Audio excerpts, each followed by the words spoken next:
Hello, everybody, and welcome to the very first episode of Something Kind of New. This is Kobolds at the Table, a new playtesting, actual play kind of deal that we're doing here over at Kobold Press, so you can see us play some of the games that we give out to you, and you can see it in play. And it's going to be a little rough. We're out here mostly just kind of hanging out and playtesting a lot of this content to, make sure We're that just it practicing. works.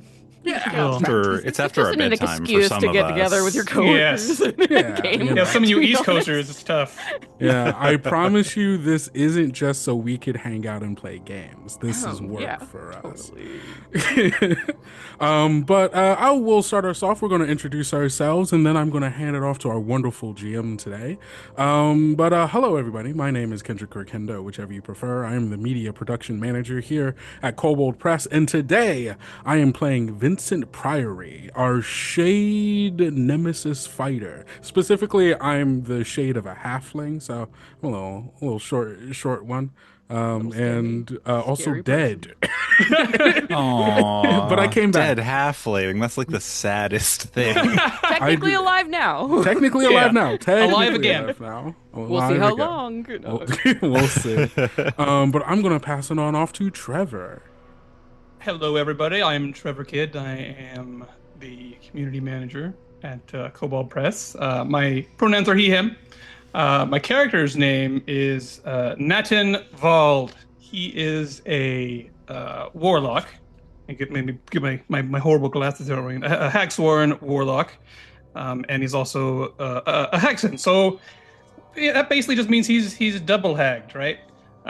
He looks not dead, is what I would say. He's not dead in comparison to our tiny little halfling guy. Just a little green, right? We're all just Yes. various degrees of not dead, It's true. aren't we? Yes. Everyone's got their like gothy horror like skin on right We're now. ready. So This is, it's, by the way, yeah. Night Hunters. Oh, yeah, we should that's what we're Yes. doing here. Well, they So- can see it on the screen. It's Yes. everywhere. But I was going to let Celeste take that off. But yes, this is my fun. Sure. So after me, someone else goes, right? It's my turn. Hi, everybody. I am Dot. I'm your friendly neighborhood marketing director here at Kobold Press. I am playing Pyrel Thrice, who is a grave-wrought witch of the Eternal Ember something. I guess is it a coven? I don't know. Coven. She's Witches have she- covens. Yeah, she is 1/3 of every part of her coven, literally. She is all the women that made up one coven sacrificed themselves, and she's now the kind of stitched together Frankenstein monster. You meet Sally from Nightmare Before Christmas, so she's three women in one now. So And she's cool. dating Tim Burton. And Which is she- very yeah, exciting. Really exciting. so there you have for Pyrel. it. There you have it. But yeah, I'm Claymation movie excited. is coming out soon. Also, we don't usually get kind of like undead weirdness with fire, so I thought that was really interesting. We have this Yeah. like Yeah. hot burning fire situation. So we'll see, I don't know. We'll see how it goes. So cool. Notoriously flammable undead. Not Hi, I. everybody. Not Pyro. Hi, Not our grave rat. Hi, everybody. My name is Chris Wright. I wield he/him pronouns. I am the customer communications specialist at Kobold Press, and I am playing Krasik Nox, a Kobold Cursebreaker cleric. Cursebreaker is a subclass that is new in the Night Hunters. What's the word I'm looking for? Night Hunters Supplement? canon. And so I'm very excited to be like spotting curses and taking names. Yeah, and that's me. Hi, everybody. My name is Celeste Conwich, she, her. I work as the senior game designer at Kobold Press, and I was the lead designer on this here Night Hunters book. So what you are seeing here, everything we're playtesting, is directly my fault. I'm very excited that all of you are playing a subclass I made. So I hope you break my heart with how good it is, and none of my monsters can survive. But I'm gonna try, because we're also sending you in against A little preview of one of the dread villains I made. no. Sentient murder Ooh. house. Meet Thornwick Hall, everyone. Will our hero survive? Who knows? I'll do my best. We'll have to But yeah. tune in to find You'll out. have to watch the rest of this video. Yeah, exactly. Tune in next time. We're done. So I will be your game master today, taking you through some, little preview snippets, throwing, your firepower at my other firepower and seeing, what happens. So, like Kendo said, this is a play test, right? Like, we're still in the point where we're editing this material, developing it, even though their Kickstarter is live right now as this is happening.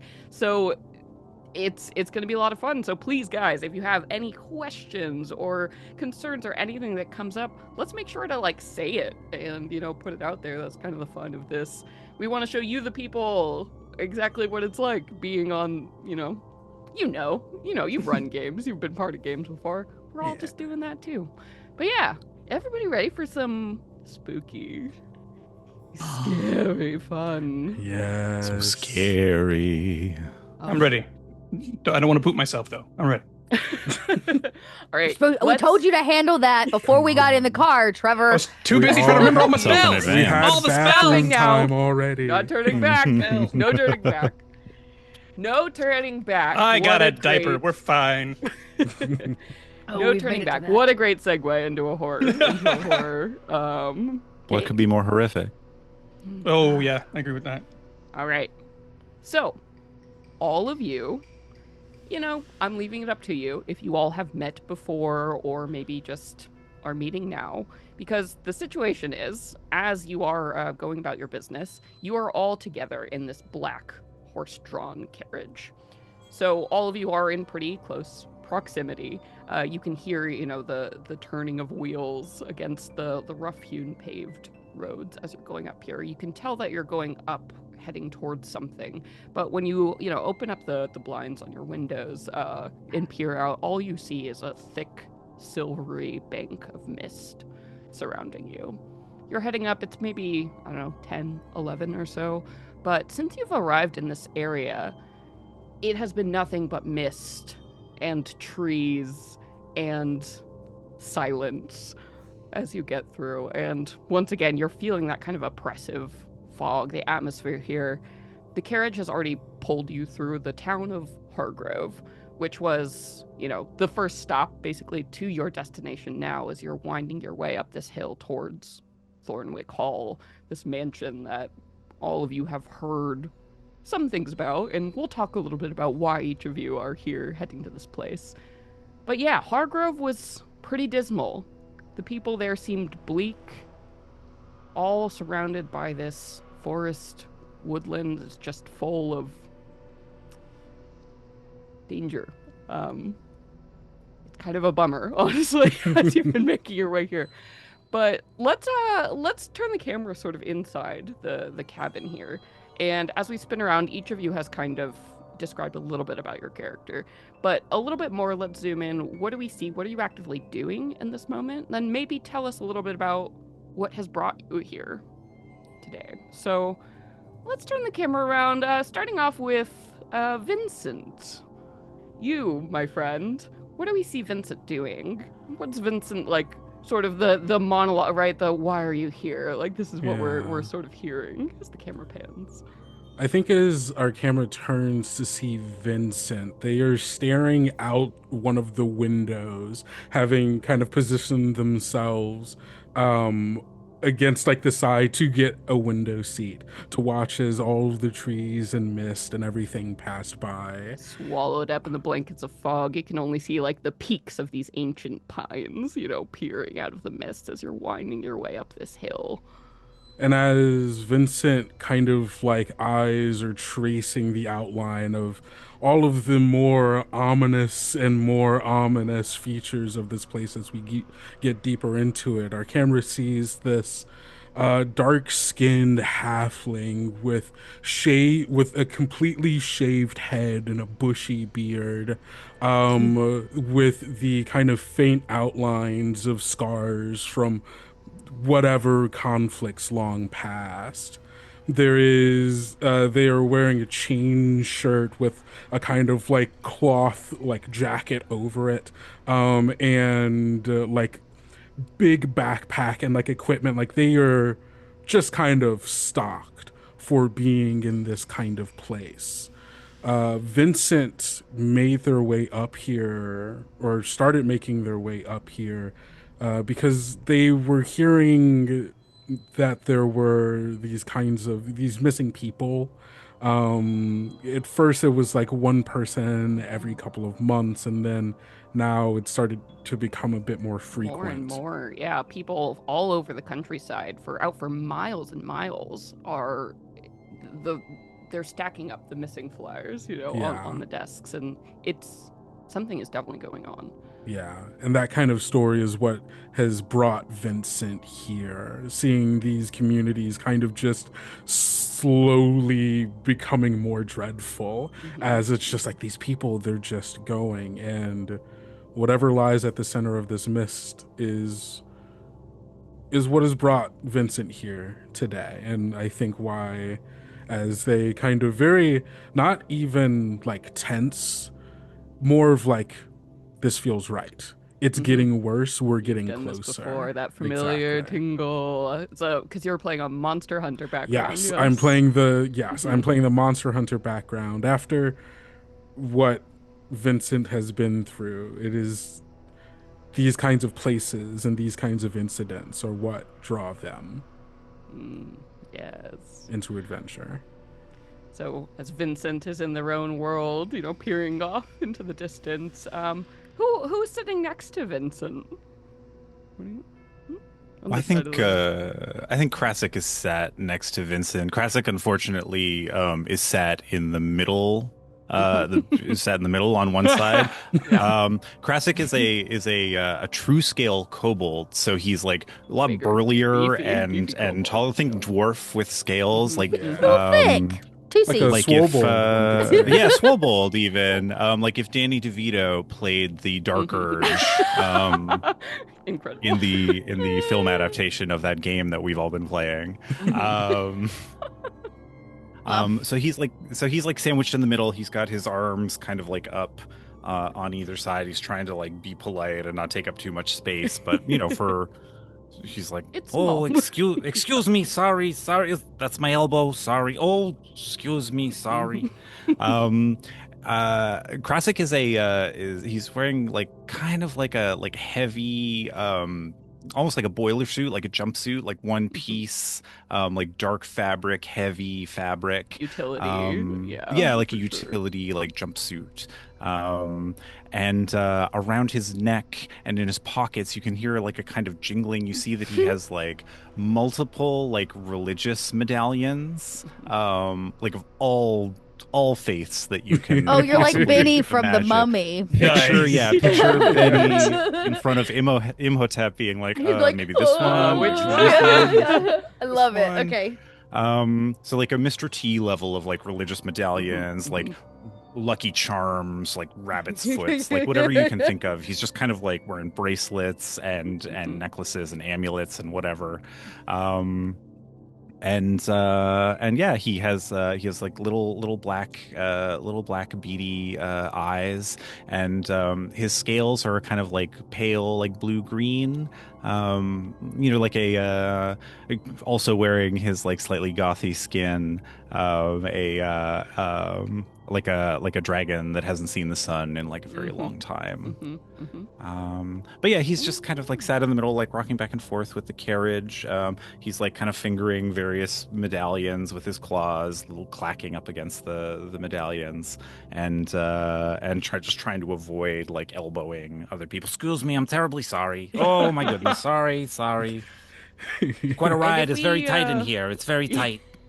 And if we got the detect thoughts level, like, what are you sort of thinking? What has brought Krasik here? Like, what is the little thing in the back of your head about why have you come to Thornwick Hall? So some of the residents, Krasik makes a living as a curse breaker, as a sort of paranormal investigator, if you Yes. will. But more like a plumber and less Hmm. like Fox Utility, Mulder. again. Yeah, it's Yeah. utility. Yeah. And so a couple of folks in the nearby town, they whipped around and got a few donations together, and they're like, look man, we are sick to death of living in the shadow of this terrifying like pit of despair, this Hmm. like haunted house. Maybe you could go in, poke around, maybe figure out what we can do to like unhaunt this house, or at least dial it back a little Yeah. bit. So Absolutely. he's, he's like, yeah, it's a great gig, I'll take it, sure. I'm sure you were hired. There are several merchants that have tried to come and move back in because once upon a time, Hargrove, the town surrounding, right, this hill where the mansion is on the top of, it was a thriving place. There was so much industry. There was this big boom. A bunch of people came all the way out to the middle of this great wood to settle it. Logging was a huge deal. It was bounty of the forest was rich once upon a time, but it's been decades, and for some reason, everything just seems to go wrong in this town. So some eager merchants are always coming in trying to revitalize, bring back all of this wealth, this greatness, right? And yes, gosh, I think the first move is this house, and that's what they told you here, this mansion. Like most of the locals, they fear it, they won't go around it. This incredible, opulent, beautiful home has just been sitting there empty for like 40 years. And it's, again, a real bummer. So you have absolutely some of these merchants like, please do something about this house. We got to bring in some outside help. This has to stop because the rumors, I mean, some of the things the locals say go on at this house, it's quite disturbing. Not good for business, that's sure. Unless And, your business is exterminating undead like me. there you go. Yeah. Yeah. So Sounds like a Pyrel, segue. let's turn that camera. What we got? What we see of them? So you see Pyrel, which by all standard means looks like a stitched together corpse, right? All along the face, you have half of like an elderly woman, a blind eye in this one.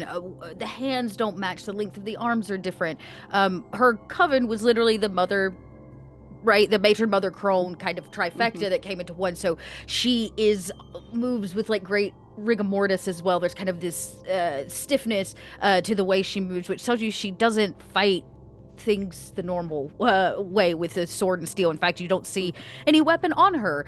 She's draped in thick, like welder level leather, right? Because she uses so much fire, so her clothes don't burn. She has to have this just dense leather, and the edges of them have that black charring. Her hair is wispy and nasty from underneath her hat, and around her waist she's got little baubles and vials of like a burning ember here or a coal piece there, a strange collection of odds and ends. And then in her hand is simply what we would probably call like a broomstick, like a broom shaft. And she's kind of wound dead limbs and twigs and things up the top, and sitting inside of it is a candle. Her soul candle is kind of at the end, and it's just lightly on fire, right as she kind of sits there, unmoving, not breathing, kind of a rigor mortis corpse in this. Yeah, I don't need to in the seat, kind of next to you. And the only reason that you know that she is alive is because that one hand of the old woman with the nasty nails and the kind of ripped up knuckles is kind of shaking and scratching a little bit in nervousness.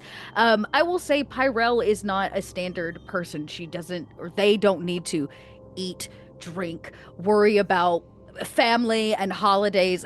If they are here, it is because there is an undead problem. Her existence as kind of an undead creature is that your job is to kill the thing that you are. She's like the blade of but of undead. She's like the blade of undead. I love Blade. Yeah. So Blade. instead of killing vampires, she shows up to kill the undead, and so well, because she's very this is- purpose driven. Yeah, as a lineage from Night Hunters, that's because you are actually a construct. That is right. Like a hybrid Technically. humanoid construct. So you are not undead. That is an important See, I'm distinction. technically not. You have to have, I think it said you have to have a soul. Like whatever You do. you're recreated out of had to have a soul. So in this case, the three have women a were humanoid human. soul. I have a humanoid soul. And so the point is to rebalance the world, get rid of those undead that don't belong here. And she's just kind of a vessel for that, which is what I imagine the coven was originally started for to begin with, and they trifected her up into like one body to do the job better. Very cool. All right, and our final member of this carriage, as the camera turns to Nathan. Yeah. So yeah, Nathan is sitting amongst this motley crew. I would normally say he kind of sticks out a little bit, but with this group, he probably seems the most normal. He's probably Y'all got a lot of looks coming through the tavern as you were equipping to go up the hill to Thornwick Hall. No doubt. His head's down. He's kind of bent over. He's got like what looks like a really nice kind of like woodworking knife. It's a really small blade, and he's kind of working at some kind of like softwood as we kind of trundle along, not really paying attention to anything else. He looks, his features are probably a little too angular to be conventionally attractive. His dark hair kind of falling down into his face, like kind of blocking this part off as he's working. Looks dirty. Looks like he spends a lot of time outside, in the earth. Not like he's like maybe a little neglectful. He just doesn't bother cleaning himself up as well. But he's got a long coat on, leather. Underneath that, just kind of some common clothes. He's got a bandolier over his chest. That bandolier is stuffed with vials of various liquids, and then pouches that are kind of like got leaves sticking out from different herbs or things that he's collected. I guess the most striking thing is that there is a huge fat turnip sitting on his shoulder, like heart-sized turnip. And where a turnip normally has roots or a point at the bottom, this one has like kind of comes to the point, then has like two like legs that turn a little wispy, like just very thin tendrils. Then it's got two more on the sides of its fat body, and then it's the stalk part is like gathered up like a top knot kind of ponytail, and then I guess the weirdest thing is it's got a eye kind of painted on it, and it turns to like look at everybody in the car from time to time. As Nathan's doing all this kind of stuff. Nathan's probably here. Well, Nathan's familiar? Go ahead. Your turnip? Yes. Okay. And what is this baby's name? This precious little vegetable. Little turnip baby. That is Brazzy. Protect this turnip at all costs. Yeah. Yeah. No. This Cool. is turnip. Get Brazzy out alive. And one of the things that like if we've talked at all, I've made it clear that Brazzy's he's nice mostly. Just don't call him a rutabaga. He hates that. And basically not just any root vegetable, bless his heart. Yeah. Specifically rutabaga. Yeah. And I don't know if you want me to there is not a cool rutabaga familiar that I pulled from Night Hunters, everybody.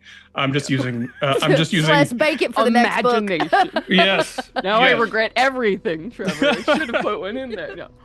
Fantastic. Yeah, so I'm playing him like a closet, but he's gonna be a cool little rutabaga thing, and that's because character-wise, I am doing some night haggy or green hag kind of lineage kind of things and class kind of things. So, but yeah, no, he's just whittling away. He looks like he's trying not to think about what's going on and just really focus on this. He went through a hard time as a child and kind of had this kind of found family with other children who went through the same thing. And as they got older, they kept in touch. And Dane, one of those people that he kept in touch with, lives out here, and then kind of fell off the radar completely. So that is why Nat's here to kind of like investigate on that. And in doing so, it seems all roads lead to this house. Is Dane one of these individuals who have gone missing? Because yes, it seems to be the case. Yeah. And all roads do indeed lead to this house. So as all of you are, it seems like this is a relatively polite, sort of quiet group, as you all, for various reasons, are probably gearing up for what is in front of you. You all are quite experienced at this point. So just so you all know, audience, this dread villain, Thornwick Hall, one of the dread villains from Night Hunters, is normally a tier 1 sort of villain, but they're pretty hard, and we're doing a one-shot, so everybody here is a little bit higher level than they would normally be, because we really also want to go ahead and just show off these subclass things, and really test them and throw them at fire. So all of you have a little experience, so you probably have some idea of what you're in for. And as part of that, as part of being an efficient night hunter, the fact that you've lived to this level so far, you've learned to ask questions. And shortly before heading up to Thornwick Hall, you asked some questions and you got some rumors, some information about what you might expect. So let's go ahead and review that as you're seeing right now. You've been traveling up this like switchback hill that has taken you up from the town far below this mansion. And now you are beginning to see just on the edges of the mist, like the wrought iron, just really fancy gates that surround this estate, which is at least 5 square miles like around just by itself. Imagine one of those absolutely like Hearst Castle in California. Great example of this kind of like ridiculously wealthy, been there, like just the person who that Baron Thornwick, Virgil Thornwick, about 40, 50 years ago or so, like began working on this house. It took over a decade to build because there were so many rooms, and in this like medieval sort of fantasy world we're in, like he had things like a whole greenhouse, like made of glass, like walls of glass, domed ceilings, marble flown in, from the greatest place, held by dragons, like, and dropped off, like just extremely ridiculous things. You've also learned that Baron Virgil was beloved by all of the townsfolk and everyone around here. When he was in charge, everything was good. That was when the economy was amazing and no one was even worried about, disease or poverty.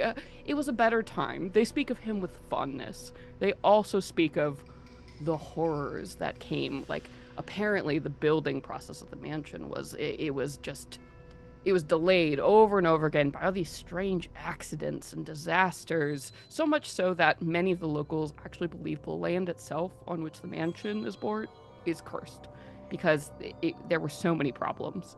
And this all accumulated, like really came to fruition after the Baron died peacefully of old age in his sleep. But his family, once his son took over and, things started to kind of fortunes declined, and about a year or so after the death of Baron Virgil, there was an event that the townsfolk say is the Thornwick Massacre, where essentially nobody is quite sure exactly what happened, but after a few days with, messengers coming up from town or deliveries, they discovered that the entire household, the family, staff, had been slaughtered. Bloody corpses. Did they ever find out who did it? No, they're not sure. Mm. It was a couple of days after the event. Bloody corpses, no one left alive.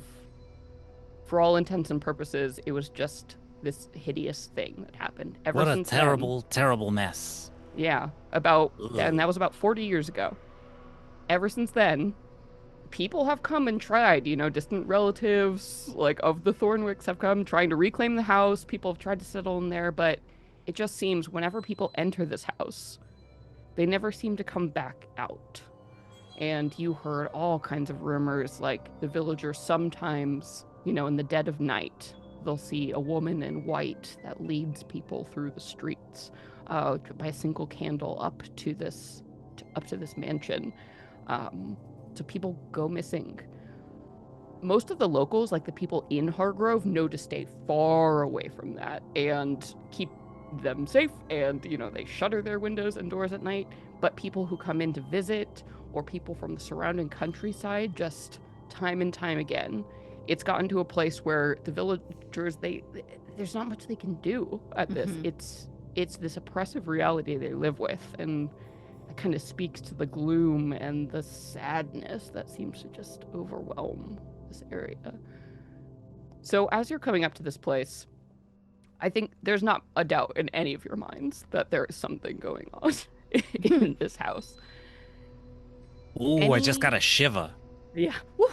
As you come up, and there is that point where you hear the carriage driver, someone who's hired you from the town, because again, a long way up from the town just to get to the top of this hill, which looks down over the town of Hargrove and the surrounding forest. You hear, all right, this is as far as I go. I'm not taking you any further. I think a very stiff rigor mortis leg kicks the door to the carriage open when he says that. It just it pops out and she starts to kind of crawl out of the back of the carriage we're here. She's on a mission, and so she kind of creaks and eeks a little bit as she gets out and she stands up straight with the kind of fire burning at the end of this torch staff. It's kind of like a tiki torch, really. Now that I think about it. And she kind of looks around through the mist at the house. And then turns with a stiff neck to look at the rest of you are you coming? Right? She doesn't say anything, but you get the look.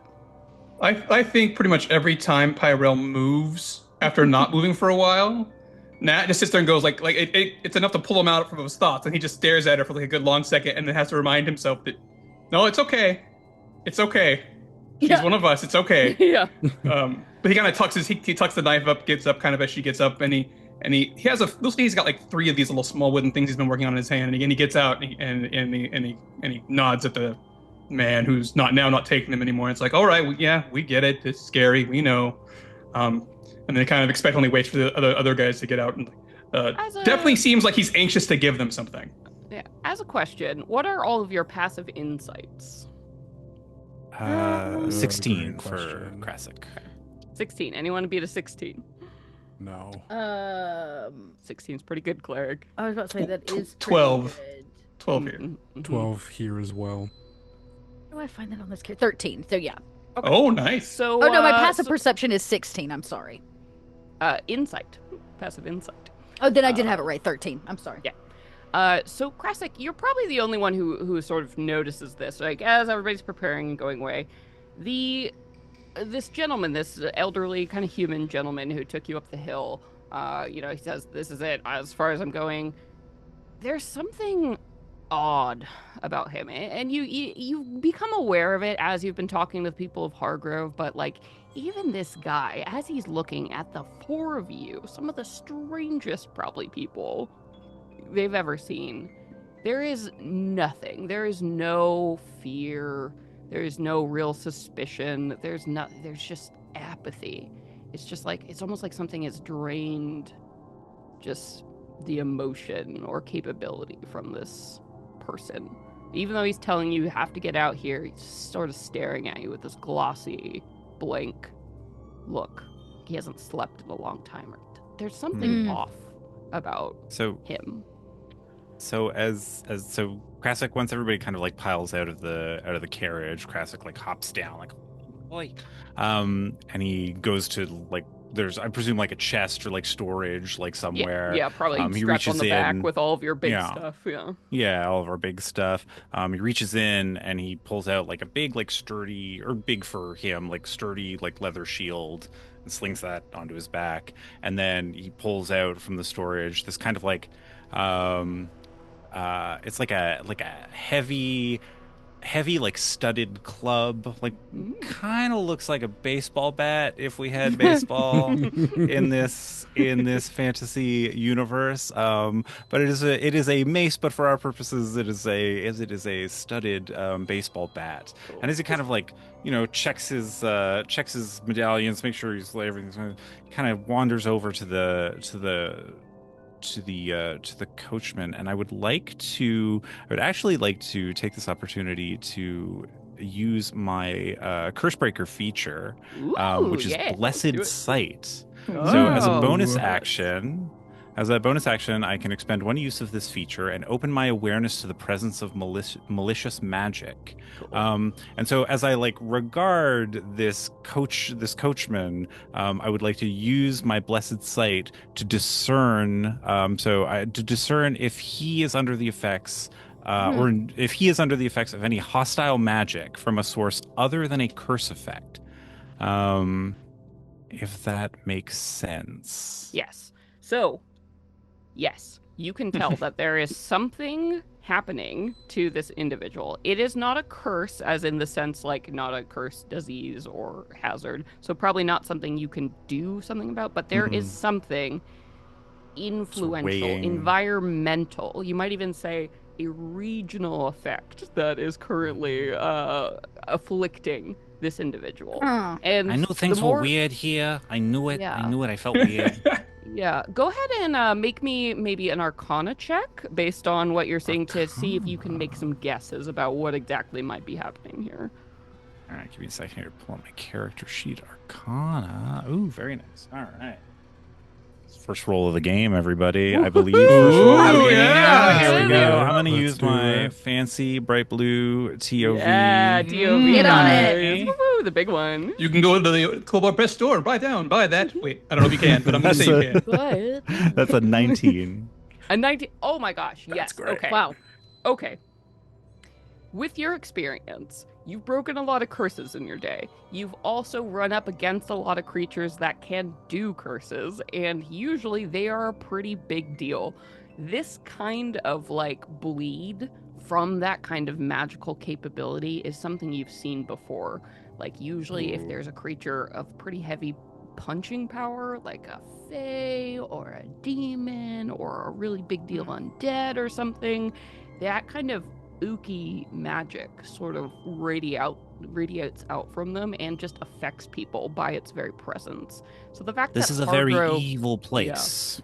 yeah. So you also suspect, as you're looking at this guy, one of the citizens, right down the hill from this place, the longer you stay in this place, the greater the chance that whatever this magic is affecting him is probably going to start messing with all of you. So you realize boy. probably with this, you might be on a time clock here. And whatever is happening to this guy, it seems to be suppressing his...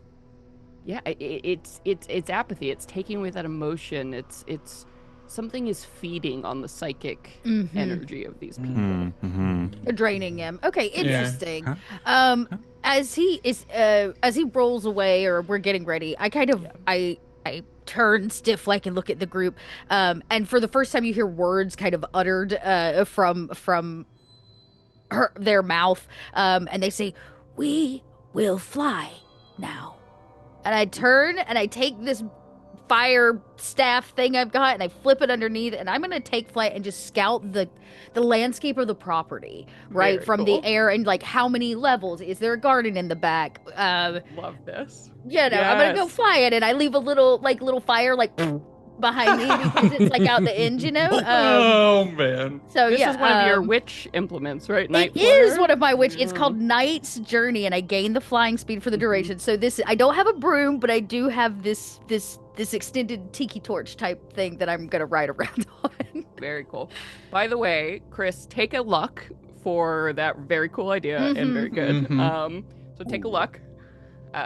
Yes. Love that. And yeah, also Pyrell, take one as well. Luck. Oh! Going ahead, scouting around. Good call. Nice. Yeah, I want to know what we're walking in. Like, how big of a property are we looking at from the air? Right. The property itself is huge. Again, imagine something like one of those ancient mansions, or like what they call like a palace in France, like Versailles. Yeah. You can tell that once upon a time, the grounds here must have been beautiful. You fly over, overgrown, gnarled orchards that now, all the leaves have dropped and the trees have petrified and turned black from, storms and no management. You see fountains that once upon a time must have been glorious, but are now filled with like fetid rot. And just overgrown like dead leaves that has sprouted all kinds of strange and colorful molds.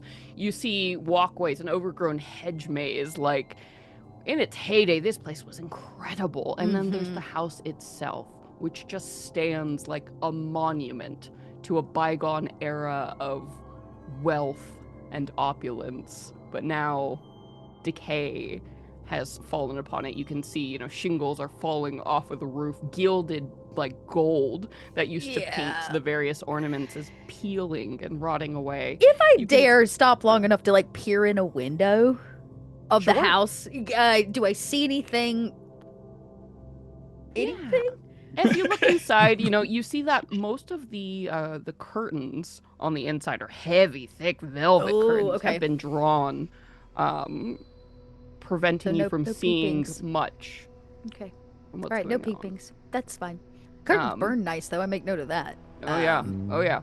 Old You curtains can burn see, real nice. every once in a while you can get a peek in, like inside, and you'll see just the opulence on the outside seems to match what's going on What's in there. going on just, the inside? I'm getting very Luigi's Mansion at the moment, everybody. Oh, yeah. That's the And vibe. yeah, so that's what you see. You see Okay. nothing concerning at all in the territory like around here. There are no wild animals. Okay. There are nothing. And So what I was actually, okay. that's kind of weird. Like nothing. Yeah, there's nothing alive. There's not probably not the sound of like You a saw cricket or a crows bug. sitting on the outside of this place. They do not seem to go beyond this Into- border. It's like they know something you don't. Is the feeling you're like itching at the back of your neck as you kind of come back. Okay, yeah, as I come back down, I'm not very dexterous because obviously I was not built for dexterity. So my landing, I think, is I was not really made for rough. this. And as I like land, I just like cream the ground, like, and it's like a crash dummy. As I like, and then I just like stand up, right, and everything kind of creaks back into place as I like pick it up. It's clear I can't, the landing is rough when you're not dexterous. Your arm is still backwards. It's still, Yeah, I'm like- it's I'm still like- turned the. Could you? There you go. Oh. I pull it's a freaking me piece out. of stitching or something, and it like draws the arm back in at the joint, kind of a thing. And I like crick my neck a little bit, but I do report no life. Right? She's like, no life, no movement, no nothing. There's something very big and dangerous here. That's all I'll say. That's all I can get. There's something affecting the town, affecting our friends riding the carriage, and I'm pretty sure that in no time flat it's going to start affecting us. So make of that what you will. So we better get Probably this best over to get with, in huh? and out as quickly as Yeah. possible.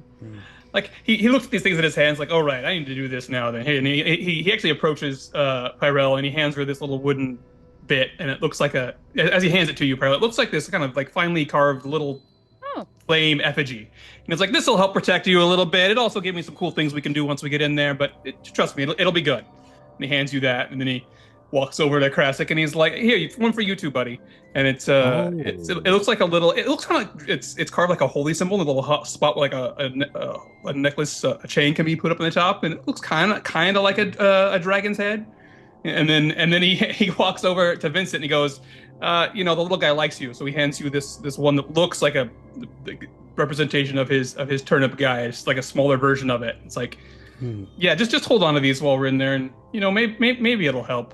What do these do? Thank What's you the for this. feature? What's the benefit? Yes. Yeah, what are we So- looking at? I don't take. What are we looking at? This is presents. Lucky Charm.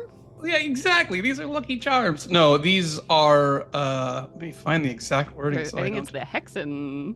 It is hex. It is Yeah. hexen. Your lineage. But which one of these things is it? In the things and the things. Oh, this isn't hexen. This is the.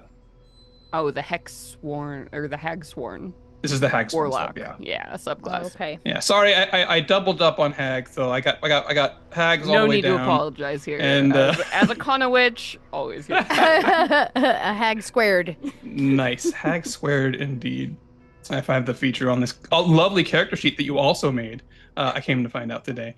Yeah, these are Eldritch Talismans that I've made. And I suppose even like Krasik, you might be able to pick up on some of that as I'm handing these out, right? Because you're really used to these kind of charms and little magical things and curses. You can tell that these probably have like maybe Fey touched is the closest kind of thing that might feel like as he's handing them out. But yeah, they definitely have some cool things. They let me do stuff in combat. I can talk about that now real quick, so we're not into stuff later. Yeah, so I we can- all know what we have. Yeah. Yeah. I can teleport to someone who's holding one of these. Is a fast, quick, dirty version of one of them. I can know where the person is if they're within, I believe, like 30 feet. I think is one of these things. And then I can also use your saves for my saves when I get hit with something that needs to save. So there's a lot of self-preservation in what I'm doing, but also If we get Also, separated, if somebody goes missing, I'll know you exactly where they are. I Which do. things- So I'll tuck it in the band of my hat. Yeah. Because like anything on my body's gonna burn. If it's wooden, it's Oh, yeah. over. Yeah, it's Yeah. So she tucks it kind of, excuse me, away and into her hat. Yeah. Remember that for next time. You know what? I got my first luck point, and this is one of the coolest spells from Player's Guide 2. For all you little like Uh-oh. Now we're number doing Lucky Charm. crunchers, okay? In fact, I'm gonna cast not Lucky Charm. I'm gonna cast, what is it? It is, I have two of them. Oh yes, it is Lucky Charm. It is Lucky Charm. So I'll just pull another something, like maybe the little piece of charcoal in a jar or whatever. I have to cast it on something. But I'm gonna go ahead. What this does is allows me to take one luck point and bank it into a storable way. So then I can still fill up 5 and have a spare. Oh. It's a way to bank and hold a spare luck point for like the worst of the worst. You would literally That's create a lucky charm. So now I can actually gain up to 6 technically, because I'm going to clear my luck bar and put the one I just got into a lucky charm. Very cool. Which I love. like and that. it allows me to give it to other people too. Uh-huh. So I can be like, Oh. here, take my lucky charm. You're out of luck. Here's That's one cool. luck. Take this. That's Yeah. really good. I love Yeah. that. So I'll go ahead and do that. I will. I'm going to make my note that I have a little lucky charm. Also, audience player's guide to PDFs just dropped, so we're Hey. also So sort good. of Actually, the enjoying book You is actually got a officially hardcover on as of sale today. in the store. Yeah. Yep. Yeah. Okay. Yeah. So I've got one. Get Oh it. no, more stuff. We Oh, worked no. on Get in it. design. Oh no. I promise this is not just a huge commercial. We did not plan a huge commercial. No, actually, it is everybody. It's a play. It is, What it what is. do you expect? What do you expect? But we also get to play, which is dope. We're all just Yeah. patting ourselves on the back for all the cool stuff. Uh, Yeah. I'm the new guy, so I'm just This is really enjoying for all the cool us, not stuff. even for you. It's for us. Pyra will kind of turn to the group after she just very quietly casts this little lucky charm. Done, done, and done. Simple, easy thing. But she says, when we go inside, may not be able to leave again. Understood. Give me a minute then. Are we near the front door at all? Yeah. Yeah, I Okay. assume in this time you've made your way past, the Okay. the elaborate fountains and like the sculptures that have been eroded by time, and you're sitting in the ruined front courtyard and this house. You can all see it, just the house up in front of you. This thing must be, I mean, at minimum 2 stories above ground. Who even knows how many basements are going on here? But also, you can see this house, this ridiculous house, has its own bell tower that's been built up that stretches far out. Like, you can't even see the top of this thing with the mist at its point. And you're like, what kind of house? Even whatever. Somebody put a lot of too much money into this. It's just dripping with like, here we are, Thornwick energy. But yeah. Oh boy. I'm gonna kind of approach the front door, and I'm gonna look at the turnip on my shoulder, like, Brazzy, go check it out. Swivel. Oh, you're gonna sacrifice the turnip? And he'll And hop go down. first? No. He hops all the way down. The spike trap Um, immediately takes them out. I will check the door out first. Can I investigate the door to make sure that I'm not gonna Yeah, absolutely. kill us all by? I will take your passives. Here's what we'll do for doors, because this is a haunted house. So it Yeah. has A lot of some doors. dungeon vibes. Lots of doors. What I'm gonna do is tell me your passive investigation. Anybody who wants to be actively looking for traps and stuff, and if it's close to your passives, or I think you need to, I will ask you to roll an investigation save. Otherwise, I will just let you know right away what you see based on your passive. How about that? My passive investigation is 15. Okay. That's My pretty passive good. perception is 9 for future reference, and Okay. my 12 is my insight. Yeah, I need passive investigation for door checking. Okay, sorry. specifically, so- 12. Oh, that's good. Okay. 12 for Pyro. Yeah. Anybody beat a 15 or Nat? Are you cool to be the person who's always like? Oh. I'm fine being the investigator guy. It's kind of what he does. Unless Krasik also wants to crack at it. Oh no. I don't investigate like that. All right. Then we will assume a passive 15 for checking all doors. Great. And if there's a trap or something, I will ask you to roll. Beware. Okay. But otherwise, I got you. With a 15, you can tell not only is this door not trapped, it is not locked, there is no impediment. It will be so easy for you to go inside. Almost as if the house It's a wants very good us to neighborhood. go inside. Interesting. I don't know, but there's certainly no locks. It's so weird that no one has ever, stolen all the riches in this house or any, it's just, there's no security here. Okay. Strange. So, not gonna reach out and open the door.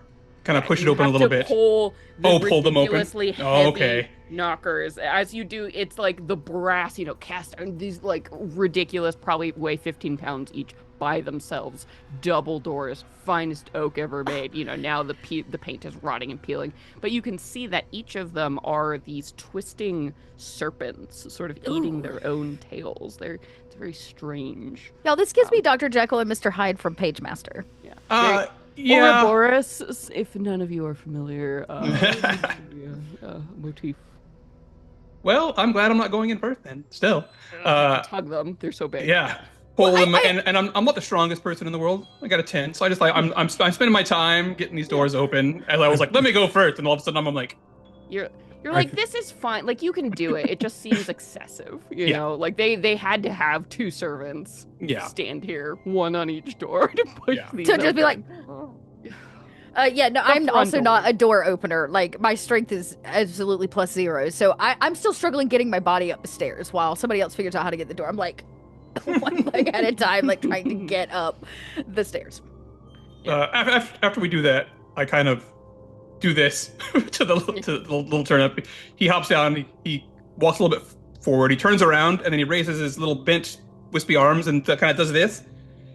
And you all get the feeling that he's giving us the double deuce before he turns around and takes the first tentative step inside the building. Yeah. So you all see, little turnip goes inside, the doors are open, you're seeing him, he's standing in a big, dusty, dark foyer of some kind. You can see, beyond the shadowy stuff, there are stairs and... I'll go in with the nothing light jumps out, first, since this is kind of like my soul candle, and I can do things like cast deep sight and heart sight, magic sight with it. Yeah. I'll kind of in with it first to light up the space so that we have some light. All right. Is everybody I'll follow going in afterwards, yeah. Yeah, or crossing the threshold. I'm going to wait for Vincent to go in, and then I will be kind of right nearish behind Vincent, as if I would like to not get hit by whatever comes flying out. You have a sense that Vincent should be. Yeah. It's very clear. I know he's smaller than me, Vincent. but that little guy looks real tough. And he's died once already, I'm pretty sure. Yeah, and I was about to say, and I have no fear of dying. That seems ridiculous as a construct. So I shuffle in like a Michael Jackson Thriller music video. Like, let's go. All right. So, party, do we all go inside? Yeah, I think as we're stepping inside, or like right before we do, I think Vincent takes a moment to just address everyone and say, if by any means we become separated, merely call my name and I will be there. Oh, that's beautiful. Vincent. And then we'll walk inside. Nathan looks both impressed, but then he also like, well, if we get separated, I can find you all. Yeah. But yeah, thanks. That's really good, Vincent. Thanks. Yeah. And as you're all, conversing, kind of shuffle over, you step into this foyer in front of you, like I was saying, and it takes a moment for your eyes to adjust, and as you're looking around at the finery and just getting the impression that this room, of any room, was built to intimidate whoever walked in with the wealth and the power of this family, and you hear the shutting of heavy doors that swing closed of their own accord, and the sound of locks, bolts turning from beyond. You were like, is it coming from outside? Something is straight. You hear bang, that's bang, bad. bang, bang as shutters close across the house, and you get these distinct and chilled impression as you suddenly realize everything has sealed itself. You're trapped within. Okay. Like Okay. to Okay. look out a window, see what you're up against. By Yeah. all means, if you would like Yeah. to check the doors. I guess I was kind of like last. I was like, I opened the door, but I think I was last in because the way I waited for Vincent to go. So I will You go. I you will turn around. and bolt, like, bolt. yeah. Lock. I try the door, and then I'll say, so remind me what happened to the last people that came in here? I'm talking at the door, but I expect someone behind me to answer. We don't know. They never returned. Yeah. I assume we'll find their corpses here somewhere. Yeah, you look at the Maybe the everything stained- worked out for Yeah. everybody. I don't know. the beautiful Yeah, that glass would be good. windows that you had seen before behind the curtains. You run to check. Brick walls greet you. Like all of a sudden, something has created them around you. There is no trace of outside. Something here has not only locked you in, but it's also somehow magically created these barriers in a moment to keep you in here. And as you all are getting the lay of the land, here you are realizing you are trapped in this place. You hear at first it's like a low hum that comes from somewhere. It's hard to identify as you look down the halls and passageways here, but it begins to grow to like almost a whining pitch. And suddenly there is this bolt. It's like a thunderbolt. A sound just booms across this place, and a flash of light from somewhere falls across the grand staircase in front of you, and you see a figure that flickers there for a moment. This spectral blue, like transparent woman standing there in front of you, wearing this cowl and hood, like a long, almost like a nun's garment here, but you see armor plated, bolted over it. And as you look at her, you realize her eyes are just pool of black with these tears perpetually running down the bottom. And she raises a single hand towards you in a pointing gesture that shakes as it goes. And she's mouthing something silently and points down one of the halls. Before there's that flash, and the figure disappears again, leaving you in darkness. I will. At that point, I Gandalf tap my staff to the ground and change it. I'm going to go ahead and use dark sight. So everybody within the effect should be able to see in darkness, both magical and non-magical at the moment. Nice. So I'm going to take dark sight for now. I can always change it, but for now, I want to make sure we can see in this darkness and not get snuck up on by the ghosts. That's some notes for the room to consider before we act. The descriptions here. We're officially in the dungeon, kids. Unsubtle opulence, grand staircase, maze of passages. As you're looking here, this ridiculous room, you can see the black marble floors in front of you, vaguely inscribed with this huge Ouroboros sigil once again. There are doors, double doors off to your left, double doors off to your right, double doors on the far side flanking the staircase that seems to lead up to this grand other level. There's a hallway to the left, a hallway to the right, a maze, a veritable maze of places to go. I think the first thing I do after this figure disappears is I'm going to use my action to activate my phantasmal sight, which will open my... I have dark vision of 60 feet, but also I can, for now, I can see 30 feet into the ethereal plane.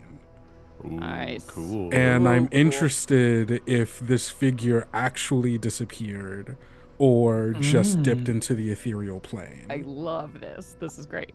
So I do want to say Pyrel, for you, Dot. So the soul candle, you can always have its light on. And that's like a free thing to do. You can expand or whatever the radius, and you can also pick who sees it. So that might be something you want to just do and turn on now, because the special vision effects, those are limited. You can only do, it's like yes, 1 so I'll minute say like it's active lit. It's dual. always lit. It's been lit since we started this. But yes, if we feel like we cannot see in the darkness, I'll just do this basic dark sight. I can always turn it on if we need it. But Yeah. I resisted the urge to scream. I have dark vision 60 feet at the top of my lungs at the GM the second they used the word dark. Yeah. So, I'm feeling pretty mature. Yeah. Good for you.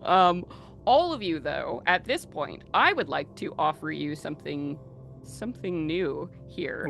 I'd like to offer you all a shadow token as you have walked into this place and been touched by its magic. So, shadow tokens, for those of you watching at home, are a new mechanic in Night Hunters to basically help facilitate horror game play, specifically for Tales of the Valiant.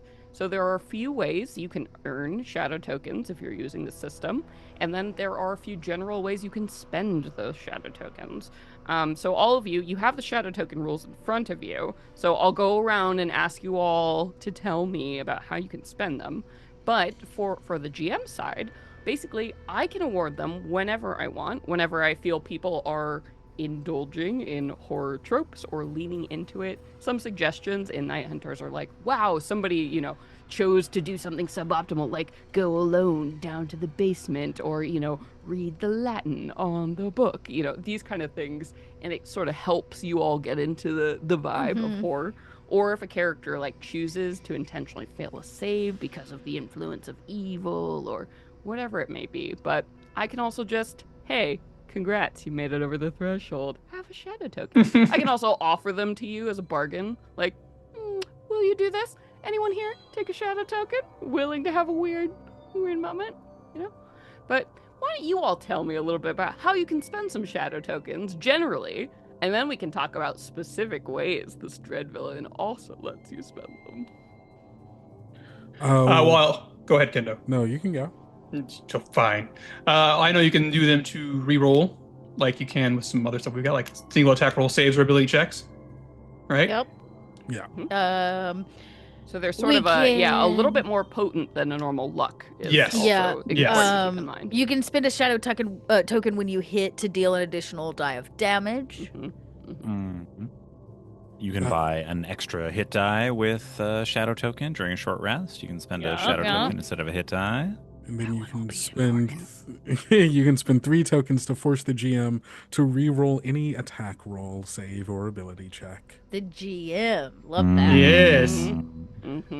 So essentially, no more nat shadow 20s. Token, in the narrative of the game, shadow tokens are sort of representing each of your individual attunements to the nature of evil that is growing here. As you understand it more, as you interact with it more, you take some of that shadow into yourself, which gives you greater power over it, but also puts you at greater risk the more and more you do this. So you have to make risks to get involved, to understand, to get into the heart of evil. And specifically, because we are dealing with one of our dread villains, every dread villain in Night Hunters also has specific additional ways you can earn these tokens, or you can spend these tokens. So in terms of spending the tokens, special things you can do while you are in this house, you will be beset with all manner of horrors. This is the most peace you will probably ever get. Just saying right now, standing here in the foyer. If you want to take a long rest, if you want to take a short rest, you have to spend tokens to make a room safe enough for you to do so. You can pool your tokens together, but it requires, I think it's a minimum of 3 shadow tokens in order to ward a room long enough to take a short rest. And I think it's 5 for a long rest. So these are precious. Keep it in mind. Well, if you're asking if we want to take one, I think Pyrell will happily take the shadow token. You said this creepy lady. Well, I'm just giving them to you now. Everybody gave gets us one. Oh, we just get a freebie? Everybody gets them, yeah. Oh, we get a freebie. Oh, I was willing to do something cray-cray. Okay. Well, don't worry. That feels like that I'll feels get back like, to you. I'll hang on to it. That definitely You feels get like one the for moment free. where you're like, oh, you guys just did something horrible, and you don't know it yet. Here. Here. What do you? You're what? in the- What? Here. What did we do? Knowing that this strange woman on the staircase pointed a specific direction, I think you see Pyrell drop to her knees, kind of hunch over in that kind of unnerving way as she pulls 3 cards from a deck. I think I'm gonna have something else help us with our investigation. Cool. So with my Oracle's aid, which in this case is a deck of cards, not runestones or crystal ball, or other fortune-telling devices, as you see fit, I can use this to consult a spirit consultation. Because what I'm doing is I'm unleashing the spirit that's actually locked inside of this deck, and I'm asking it to investigate a problem and return with solution. So I kind of like drop, and you hear her kind of like she's kind of whispering, and she's whispering to the spirit, and she's basically telling it to go figure out the best way forward, right? Go scoop the rooms, do the swish, do a thing, and then come back and tell us maybe where the most danger is, because that's probably how we get out of here. Okay. So just scouting ahead, I guess. So it gives, for 1 minute, it can answer up to 3 questions I ask of it. All right. So we'll just say, do you see anything dangerous? Which room should we go to? Do you see a way out, maybe, or something like that? And it has to answer with simple yes, no, maybes. It's not like a huge thing, but Let's combo this, because with your ethereal sight, Kendo, I think you're probably about to see something really interesting happening as this triggers too. So Vincent, as Vincent is looking, turns on the site, and I'll say also you turned it on in the time before this figure disappeared, so you can get even more information. As you are looking at this figure, it is crystal clear to you and your Monster Hunter, all of your experience, the way your vision works. This is a ghost? Like, whatever this is. This is the spirit of a dead individual. But when they disappear like that, it reads something off. Something's off, because they could manifest as a ghost for this little bit of time. But as they are so quickly shunted back to the ethereal plane, even as you're looking at them now, this woman, she didn't go anywhere. You can see her on the ethereal plane, but she doesn't look like a normal ghost here. There's something pale and strange about her, almost like, because ghosts are creatures that come back, like, because they have a malicious, power or some unfinished business. It's almost like this figure is something lesser, like she's trapped between. She hasn't fully manifested. Something is repressing her ability to stay in either place. So what you're dealing with, for all intents and purposes, is we're going to call a spirit. Yeah. Not necessarily a malicious creature that can, not undead in the sense like a ghost would be an undead creature that you can. This is something else. So as you're looking at her and you feel it, the sad, like something is keeping this soul chained here, stuck in between, not even fully manifesting as a ghost. And you can see her in the ethereal plane. She's sitting there and she looks at you and looks surprised, but she's kind of fading in and out, and she reaches out her hand somewhat slowly, like it's underwater, like she's trying to get your attention. Right, like she sees you seeing her, and there's something so important about that. And then Pyrell, as you summon this spirit, I think you don't normally see it. This is something Yeah, I would agree. Learn. But I think Vincent sees something that appears in the ethereal plane. What does even if Pyrell doesn't know and can't really control it, what is the spirit that comes, I think, to Pyrell and, manifests here? My guess is this deck probably belonged to one of the witches from the Coven, maybe what we would have considered who represented the crone, like the older woman who probably told. So it may be her spirit, or she may have trapped something here. Yeah. Maybe somebody that owed her a debt, or she got something from. I don't know. In my mind, I guess it appeared a little bit more wispy. What does it say here? Unleash a spirit. So I guess it can really be. It can really be anything. Any kind of spirit. So I would think that I don't know that it has a whole lot of form. It's not necessarily like the lady you see on the stairs. I think it's a little bit more abstract than that. Maybe it is like just like a little burning flame, like ghostly flame, Yeah, so Vincent, you're like fascinated as you're looking at this woman and her weird kind of phase in out in the ethereal plane, and then you see all of a sudden this flash of light that only you can see, just like almost blinds you as you're looking with this magic sight, and this thing of living flame appears in front of your friend here, and you see the figure on the stairs reacts like, no, something like, but again, she can't seem to speak. She can't make any noise as she's like, and you see the flame thing that your friend summoned. It's like, all of a sudden, you see, it's like a straw, an invisible straw, is kind of connecting into it, and little pieces of it are being siphoned off, like something is pulling at the fabric of whatever this spirit thing is. Like away from the spirit and away from Pyrell, or towards Pyrell isn't aware of this, like, and the see it. spirit itself doesn't even seem to be aware that something is like unraveling it. Ask your questions, Pyrell, now, and ask them quickly, because for the minute. Yeah, I think I kind of send it in the direction that this figure pointed, right, to go ahead and kind of scout, and I say, come back and tell me what you see. So I'll let it like go, and then I imagine when it comes back, it actually speaks, because again, she can't see it. It speaks through this deck of cards.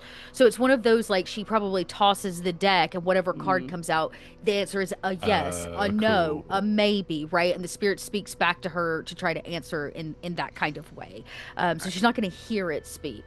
So but the question, the first question is, after it scouts, was probably going to be, did you see anyone? Do you want to be a little more specific? Did you see anything dangerous? The spirit will unveil. Oh, so I wish I had our. I know Shadow your deck. Oracle This is what this was inspired by. I know. Okay, here we go. I'm gonna flips over a card, the lever, which depicts a ghost holding a skull, cradling a skull. Oh, okay. A ghost in a skull. I can remember all the art. Yeah, I love this. This is perfect. I was hoping you would be able to do this, because I don't know what the cards look like. And then she says, okay, so she takes that card. Then I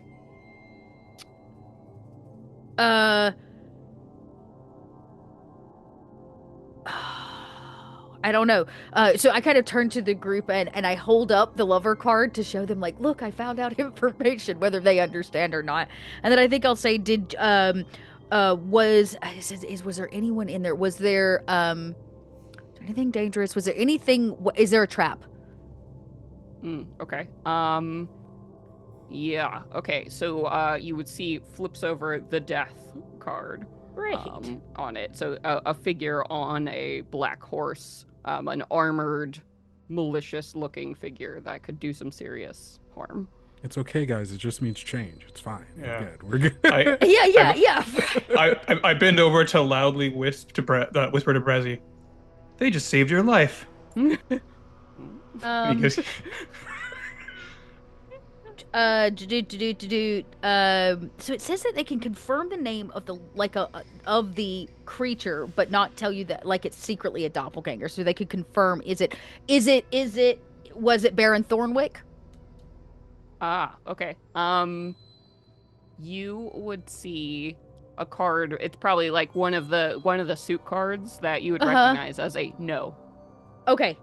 No, so it's not. So it's whatever not is here, whatever entity is here, it is not the soul of Baron Thornwick. Okay, great. I kind of scoop the rest of the cards up, and I lay the three out, like, on the floor for everybody to see as I kind of creak up, and I'll point so that they can see this lover card with the ghost in the skull and the death card with the black horse, and then an answer for a no suite. As the spirit is finished answering the questions and it disappears. Yeah, you see it like something sucked it up. It's not like normally how a spirit would appear or disappear. It's like something ate it. And you're looking at that phasing in and out, like, figure who's struggling to maintain her form on the steps, and she mouths something to you again, because she had said something before, over and over before. Can I try to interpret it? Yeah. What do you want to give me? So, like, reading. I have perception. I have investigation. Probably perception. Okay. Be like, what is she saying? What is she saying? If any of you had the scrutinous talent from ToV, I wish I did, but I do not. I can't even. But we can't see her though, can we? Right? She's only. No. I don't even have lips. That's true. I'm using the witch's. Oh, you don't have lips? You don't have lips? Yeah, there's like pit. Yeah, you know, that's they're way like, creepier than I thought it was. Oh, come yeah, on. there's like stitching, and yeah, it's pretty icky. That is a 13 perception. Okay. Oh. You're saying, looking now, that word she said before you kind of remember you're trying to point it out. It was saying is like off 10 something N on the end. Maybe den?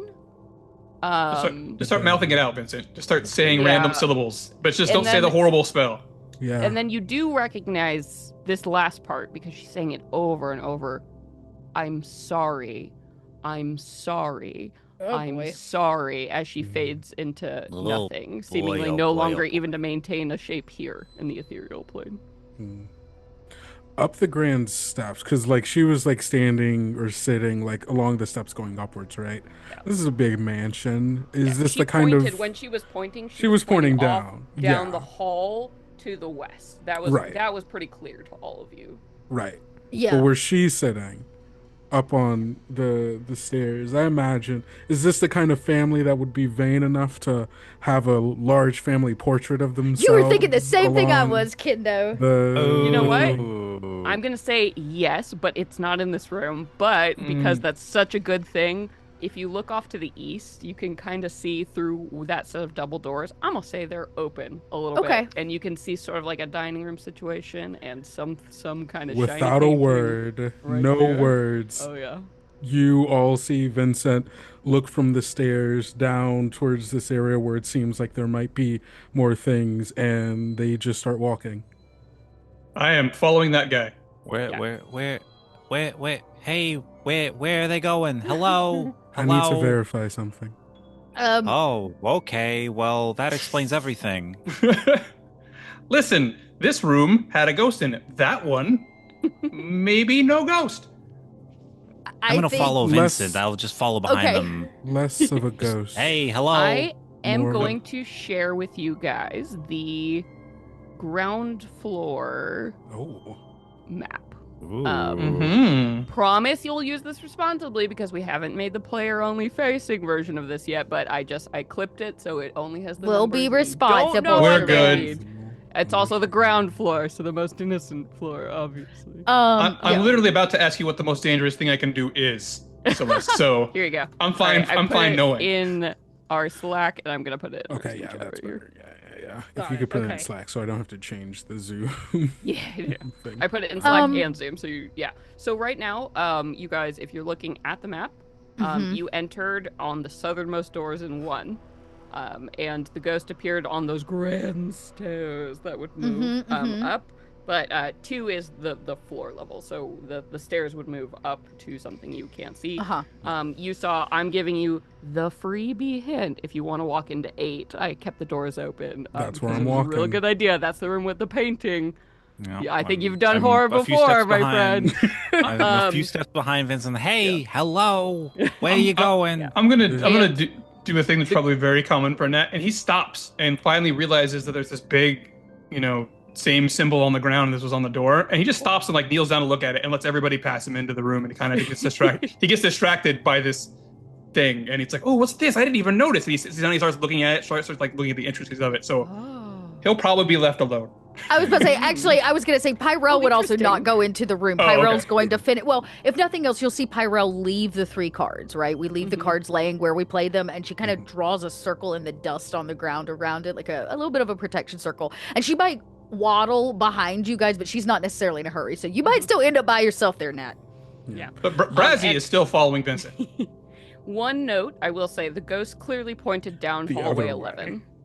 Okay, down to the left, not to the right. Okay. Yeah. So it would have been her. So right, yeah, I'm very she was clearly on the steps, like. Yo. Yeah, I'm very clearly going to a different room that she did not point. Yeah. But I'm giving you a freebie because so the doors. No, I understand what I'm doing. Yeah. But that is correct. She wasn't directing you towards whatever this, but it's a good idea. You're like, yes, these people are obviously, your instincts are right. This is ridiculous. Clearly, this rich family has a portrait that will tell us more. I want to verify some identities. Yep. So you can poke in to room 8, which, as I said, the doors are open. What you see here is a very formal dining room. So as you're looking inside, you see banquet table. There are like suits of armor, decorative in the corner here, like carpet, just to the nines. This is the kind of place nobody would ever eat in their right mind if they were comfortable at home with their families, but clearly to impress guests. And as expected, an oil portrait done in obsessive detail. This thing must be, 7 by 5 feet. Huge, depicting Yikes. all of these people, this family portrait. So you see, helpfully, the portrait below, there's a placard that actually lists the names of everybody in it and the ages at the time the portrait was painted. So here we go. All right. So you see, the central figure of the painting, clearly the one dominating the whole thing, is an elderly yet distinguished gentleman with an air of authority. By the way, these people are all human, and they all look pretty much related, except where I'm about to tell you they don't. It says, the portrait here, Baron Virgil Thornwick, age 72, is that central figure. Very old, for the time. You see a man that is seated on a love seat beside the woman in the portrait.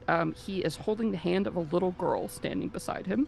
He looks like the central figure, maybe his father, except he lacks all of the gravitas or authority that you see radiating from this man. You see he is labeled Victor Thornwick, age 28. The woman that is seated beside him, you see she is fair-haired, and she is holding an infant on her knee. So it's a fair-haired member, probably the wife married into this family. She doesn't look like anyone else. Cassandra Thornwick, age 35. Sort of apart from the rest of the family, sort of standing awkwardly behind them, you see a fair-haired boy on the brink of adulthood. So it doesn't look like Victor or Virgil. See it labeled Clarence Collier, age 16. The dark-haired little girl who is standing there holding Victor's hand, so probably his daughter. She looks about 3 or so. She's, shy and dressed in frills to the nines. Lila Thornwick, age 3. And the baby, the dark-haired baby that is sitting on the lap of Cassandra is Luther Thornwick, age 1. The members. So the 6 So it's basically members the of Thornwick. It's the family. Thornwick family plus this Clarence kid.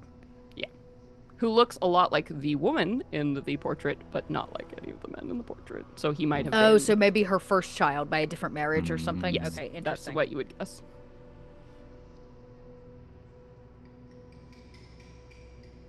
But yeah. Kendo, take a luck, because what a great idea. That will help you so much. I immediately feel validated putting this in my haunted house. There you go. Yeah. It was a great choice. I guess since I'm the only person who's seen what she looks like, even like vaguely, Doesn't look like any of them. None of them? Okay. And as you're thinking about it too, she was dressed, the figure, the ghost, was dressed in like armored robes, like almost like a warrior priest of some kind. Mm-hmm. And something about her gave you the gravitas of a fighter, much like you, someone who is here for hard times. She knows what it is. She had scars. Something about her feels like a kinship. Maybe this was another monster hunter, a night hunter, something about her spoke to you particularly. I see. I think as Vincent is just like kind of looking at them and like kind of recognizing that none of them are the woman that we all saw, just under their breath goes, a shame. Okay. So Krasik, you are the one in the room with Vincent. I'd like to look around. What else do we see in the dining room? Anything catch my eye? Besides are this you looking for colossal- shiny baubles? Because there are plenty of shiny baubles to loot if that's what your heart desires. But otherwise, there's nothing seemingly else important. There's lots of like formal gold candlesticks, waiting for company, and china in the cabinet, and all kinds of stuff that's worth quite a bit of money. But It seems otherwise devoid of like personality or real life. Like this is that formal dining room. You know, the Okay. rich people one that you only use at Yeah. Christmas. Like that's Yeah, this. yeah. That's this room. Okay. Notably not going to take anything. Just gonna look around, look at the painting, look at Vincent, looking at the painting. Everything okay there, champ? Yes. I was just Oh, good. I was just wondering if our spirit was a member of the family, but it looks like she might have been someone who came after. Very curious. Very, very curious. Is Pyrell anywhere nearby?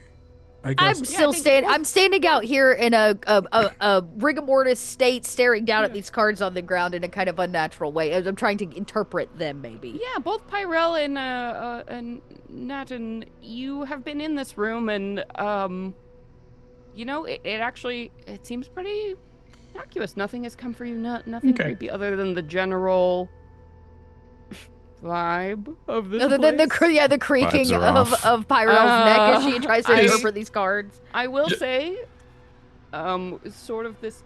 Once you enter a room, sort of the way this room works, this dungeon works. Once you enter, there is a precedent set for the room you're in. Once you leave the room as a group, you are not promised that you will get the same situation when you come back into the room later. I see. Okay. Gotcha. That makes sense. The spirits of this place, yes. Yes. So you are fine for now, it seems, in this place. I have to ask, just to satisfy Nat's curiosity, is there anything special about this symbol that was, that's stylized on the door, the Ouroboros that's stylized on the door on the floor? Anything different? Does it seem to have anything? Do you want to, like, make a check to see what you know in general about this symbol? Like, if you've seen it before? An iconography. Yeah. I mean, I can do Arcana or history. History or Arcana, or I'd even accept religion. Well, that's a 4. Okay. You are sure you've seen it somewhere before, so it's not like a super unique symbol. It's you're like a snake. You're like something about, I think, eternity was something, but it in your mind you're like, a lot of different people use this. Or the detail's really cool, but man, it's just maybe I don't know. They're it's like a snake really biting his into tail. this thing, whatever this is. So, it must have been like a sigil or family thing or whatever. But that's kind of with a 4, Yeah. Which I would be more careful with your spirits. Something about this house is eating them. For better, or for lack of better. And maybe I pulled what's left of the deck, because the 3 are still on the floor, but the rest of it, and maybe there's like decaying or something around the edges of them to reveal that like something's not right, that it was consuming the spirit that keeps this deck alive or something. And you can see if she could move her eyebrows, if she even had them, maybe there would be this like furrowing of like concern in that regard. And then you just hear her kind of whisper the cards again. Lover, death, no. Lover, death, no. Lover, death. Y'all need to find a way to, talk to these spirits even more handily, it seems. Well, we could probably make that happen. Maybe if you follow. Maybe. Now I'm going to stand up suddenly. That's immediately suddenly and be like, "All right, I'm bored." Yeah. Kind of looks around. And starts slowly moving towards where the ghost pointed. He's not going to try to like outrun everybody, but he's not going to stop. I'll shuffle kind of behind you because I've got light, right? Like I've got the kind of general light, and there are some benefits to staying within the radius light of my candle. But I still whisper, and lover, death, no, lover, death, no, lover, death, no. As you creep ahead, and you can still hear my breath on your shoulder. Yeah. All right. So as we step down the hallway, following the pointed hand of this strange spectral figure that we now have identified as not one of the Thornwick family. So not one of the people who originally died in this house. Or maybe. We're not really sure. She pointed the way down this hallway. And as you turn, from this maze of options, there were like 8 different ways out of the foyer to go. This ghost had indicated this this was the way to go, and you're operating on whatever clue she mouthed to you. Off 10, den, sen, something like that. So you're on the lookout, I guess. As you move out of the foyer into this hall, you just see this long carpeted hallway stretching out in front of you.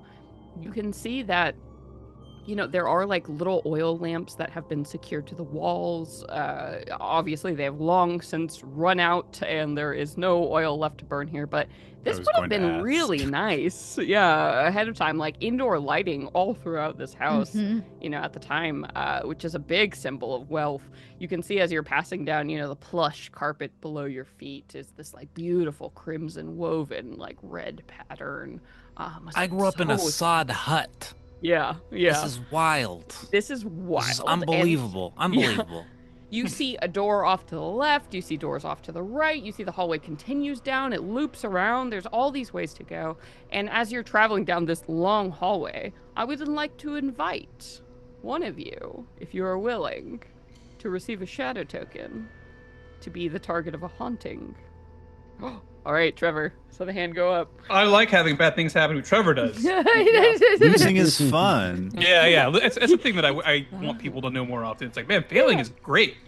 So, Naughton, as you are making your way down, all of your companions have been doing, it feels like so much since you got inside. You're like, wow, these are pros I'm here with, and you're kind of falling maybe to the back. You got me. You've pegged how I feel right now. Yeah. And as this is, occurring and you're kind of watching what's happening here, you begin to all of a sudden, something feels a little bit weird as you're walking down this hall. And you realize your steps, it's almost like they're sinking into the ground, and it's like you're stepping in mud or something. What is that? Do you look down? Oh yeah, 100%. Yeah, as you do, you see blood pooling out of this thick carpet, and your steps, you're sloshing through. It's like this crimson tide that just seeps out of the carpet, like there's a corpse like directly underneath and washes over your feet as this happens. And in this moment, I need you to go ahead and make me a wisdom save or suffer a short-term dread effect. As I'm so good at wisdom, guys. You're so good at wisdom. Did you just tell us? Blood pooling. 25 last time. Running down the hall. Thankfully, because of my class, I do have I'm proficient with my save, but which just gives me a +2 instead of a minus. That is a 13. 13. That is one below what you needed as this happens, and you realize you're watching like this blood. There's so much blood, and your companions are just walking ahead, doing nothing, as like you are seeing it like something is terribly wrong here.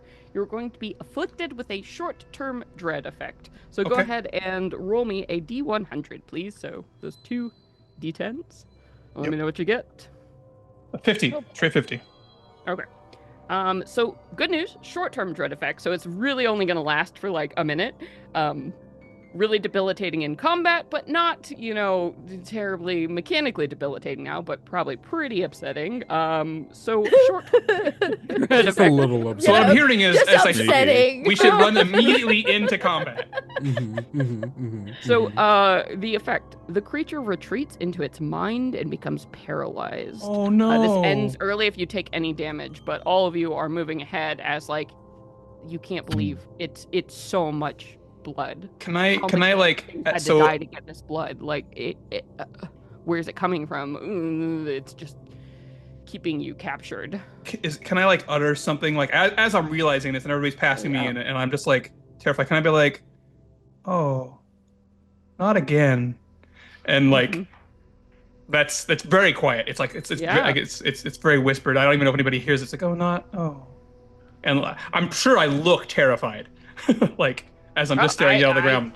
Yeah, there's no time pressure, so I think anyone who is like, what? Like keeping an eye out, on your friend is something has just happened to him as you're looking. My head turns around backwards. I like like all the way when my body kind of keeps like walking forward a little bit. Hey, And Prime creepy grave rat. I'm loving this. Also, by the way, Trevor, not do that Naughton again. gets a shadow token for that. Okay. For Oh, indulging nice. me. I keep walking. I don't stop walking, but I do turn my head around kind of backwards. And I tip it kind of the way a dog does to see, like, is there something actually wrong? Like, I'm trying. You have to take it in because it's not like he's bleeding or screaming. You have to kind of. There has to be. Uh-oh. God, Oh, it did we broke lose Dot. it? It got her You said, instead. to my head. Oh, sorry. Oh. Your we internet lost you froze for for a a bit. moment. Oh, We were did I? making Oh, I'm so jokes sorry. I about just it. said, You're good. yeah, and then I will stop and maybe reach my arms in an unnaturally direction to touch y'all to stop Yeah. you to notice that he's frozen. Yeah. And I'm going to confirm, all of you, you don't need any checks or anything to tell you, there is nothing physically wrong with your friend here. Whatever is happening to him is in his mind. Yeah. Absolutely. I think even as like the amount of time passes, because this is a minute of this, right? Like you see like tears start to well up and like Yeah. fall from one eye and then the other, and then just kind of like a little stream a bit as it's Yeah. whatever else Might is even happening. be He's just kind of looking down a little bit, Little and then kicky it's your just feet trying to get up Yeah. out of the blood. okay. Can okay. I love that. okay, no, you were gonna say something. Okay, you first. I saw you say. So Vincent is going to turn around and go try to help Naughton, but if you want to do something before the thing that I'm about to wasn't even do, gonna. I was, my body will like turn around to meet my head in the direction it's facing, and I am gonna use my cantrip Grave Touch, and there's just a ghostly skeletal hand that kind of pops out, and I'm just gonna smack him. You said he just needs to take damage, right? Yeah, that's true. Yeah, I It'll just will smack him slap right out him of for it. like 1 point of HP or something. Be like, ghostly hand Yeah. slaps him out of it. You Oh. feel like all of a Okay. sudden, and Naughton, you realize like, yeah, the initial like the shock of that or whatever, take a point of damage. Okay. But as you Point of you damage. look at it, you're like, what? It's gone. There's no blood. There's no trace. There's nothing. Yeah. You don't know where that came from, but you can't help but remember it. I think it's probably important to note that when that slap happens and like he's knocked out of it, there's this moment, especially for Pyrell, since she's the one that did it. I guess anybody who's looking at him, like his face changes. Like he physically looks like a different person for a second, and he looks angry. And it's only like a split second, and his face looks a little bit even more angular, even more gaunt, and then he's More back to looking kind of like a fake, human you know? again.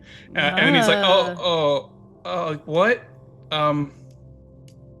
Thanks. As he kind of like rubs at because it's cold, And right? knowing that this is, I could have been avoided had I just cast Lucky Bait on you earlier. I will do it now, which means for the duration, if you miss a save or attack roll by 1, which is exactly what happened, What happened to you? it adds a +1 bonus to the result. So I just kind of Okay. reach out and I give you a little extra luck for your a cold old lady hand like kind of touches your cheek Yeah. very gingerly. And this is not a luck point, right? This is a specific thing that's different. It is called Luck Bait. And I'll drop it in chat for us. Okay. Thank you. Nice. Appreciate it. But it seems, the moment has passed. So, funny. Hope that never happens again. Yeah. So So I will be like, guys, I think you're right. I think this place is haunted. Would you like to hold my hand? And I'll put. Is your head still backwards? No, I have spun my body around to meet it. Okay. He generally considers it for a moment. He like, they kind of like close his eyes. Like, no, I'm a grown man. We're fine. Let's do this. I'm a grown man. So, Krasic is pushing directions. forward down the Here's hall. another thing Yeah. about I'm with him.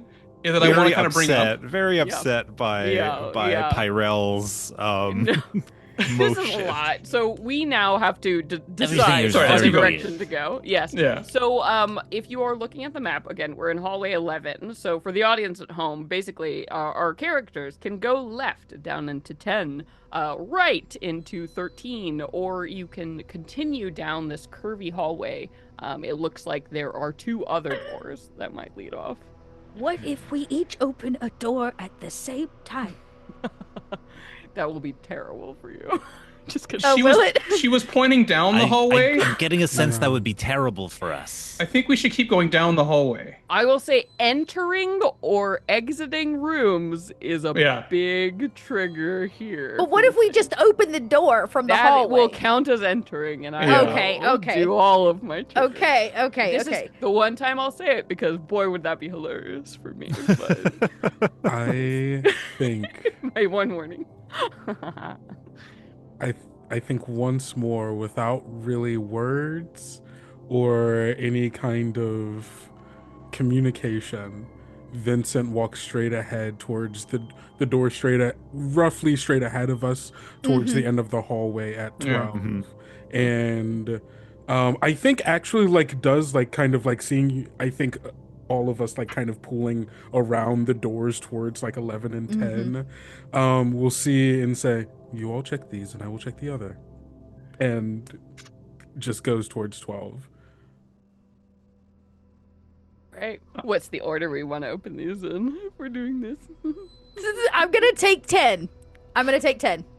All right, kiddo. I'm gonna say I probably don't do anything for a moment. Otherwise, I would probably open the door. But I'm still kind of collecting myself. A little in shock. Yeah. I think I'm already headed down the hallway, so I'm going to assume that I'm behind Vincent when Vincent opens the door. Okay. For So 12? I It's only heard- two doors rather than three. so, No. Okay. Only two. No. For I'm into awesomeness, it. I will take a half second to collect myself and be like, fine. And I will open the door that Pyrell's not opening. So So 13. You're taking 13. Okay. Yep. This is a mess. I'm so delighted. All right. I'm That's a going to one go in, I think Pyrell was right standing by 10, and I heard it first. So 10 opens first. Yeah. But we're all doing this at the same time, kids. Yeah. So Yeah, We're in yeah. initiative order, opening nobody doors. can react Picture to the what's about to hands. happen here. No, Yeah, no, I let- got you. whatever Over the happens, door. let it happen. 10. We need to end this fast, guys.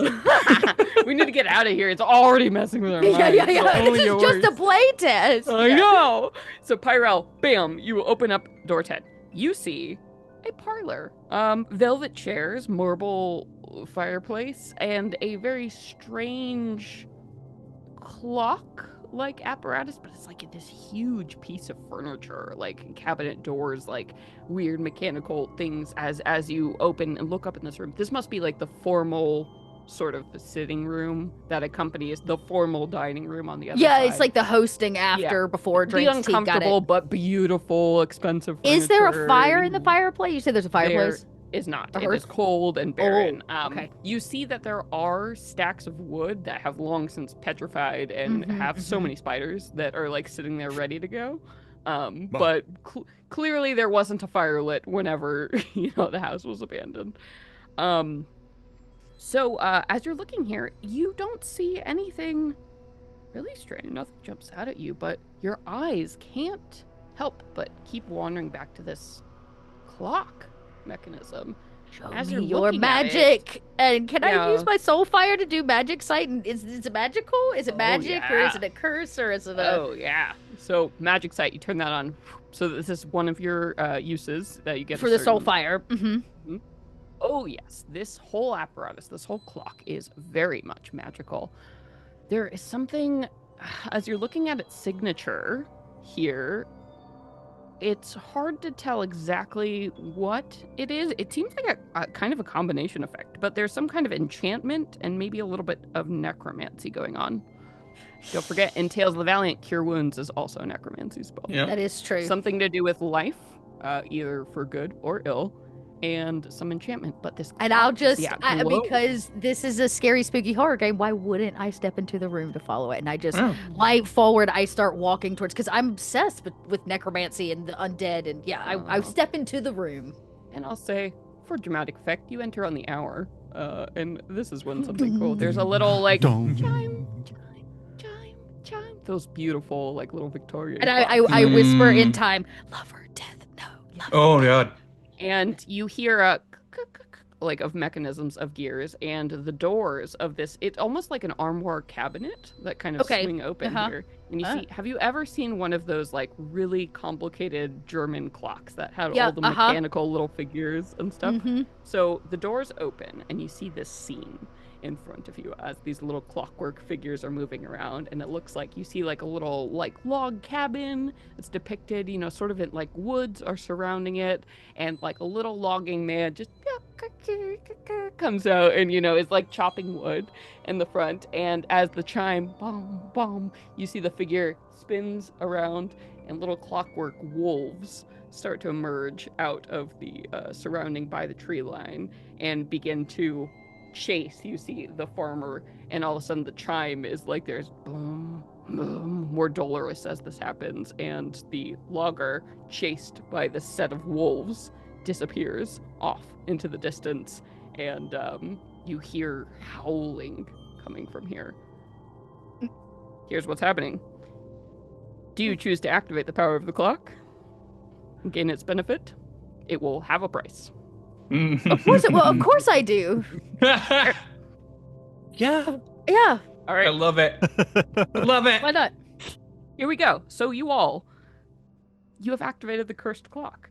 While this happens, so a humanoid, you have chosen to use the clock. You have activated its magical properties. So all of you are going to gain the benefit of a short rest. So anything you have spent, any resources, all restore right now. I get the hit point back.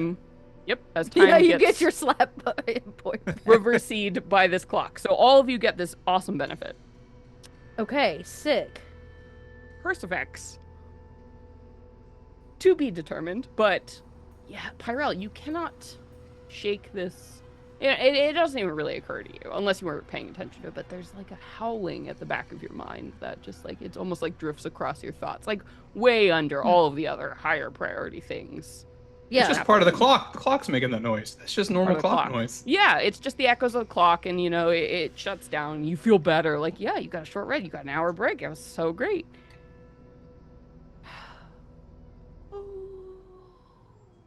Distant, far away howling. Easy to ignore for now. Oh. Okay. Whose door's next? That's it. There, no worries. Room 10. That's fine. All right. So room 12. So we had here. I was hoping so you'd Vincent, go 13. You go. I'm going last. It's clear I waited. Last, No, understood. Room 12. All right. You gotta save the best for last. You open up this door, like something is calling you to this room. And what you see here, and also Krasik, you're like right behind, you know, flanking Vincent, ready for whatever comes out. You When see she does, a gallery. turns her head all the way around. Ugh. A gallery. So a museum-like hall. There are oil paintings just covering the walls, all around you. It looks like a collection. You know, this is like your private little museum wing rich people have in their house. Big windows, but, you know, drawn curtains covered with brick walls behind them. So not a lot of lighting. The weirdest thing, though, is there are two statues in this room. One on the north side and one on the south side, and they're like facing each other, almost like they're meant to be a partnered pair.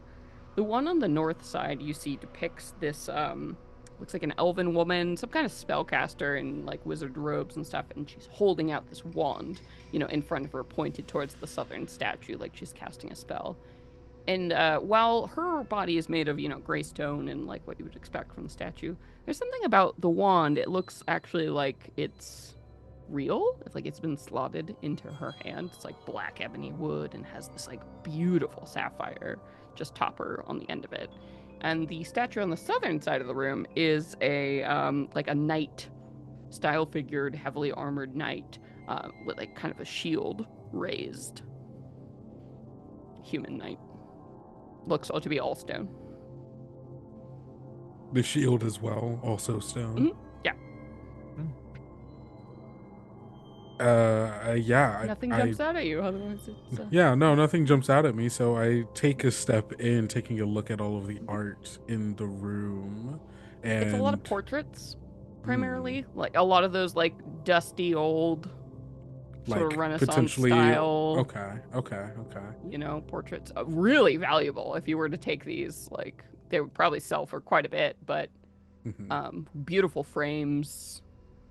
Sort of boring, almost like a collection of like, look at our money, as opposed to, you know, look at our interesting art. Yep.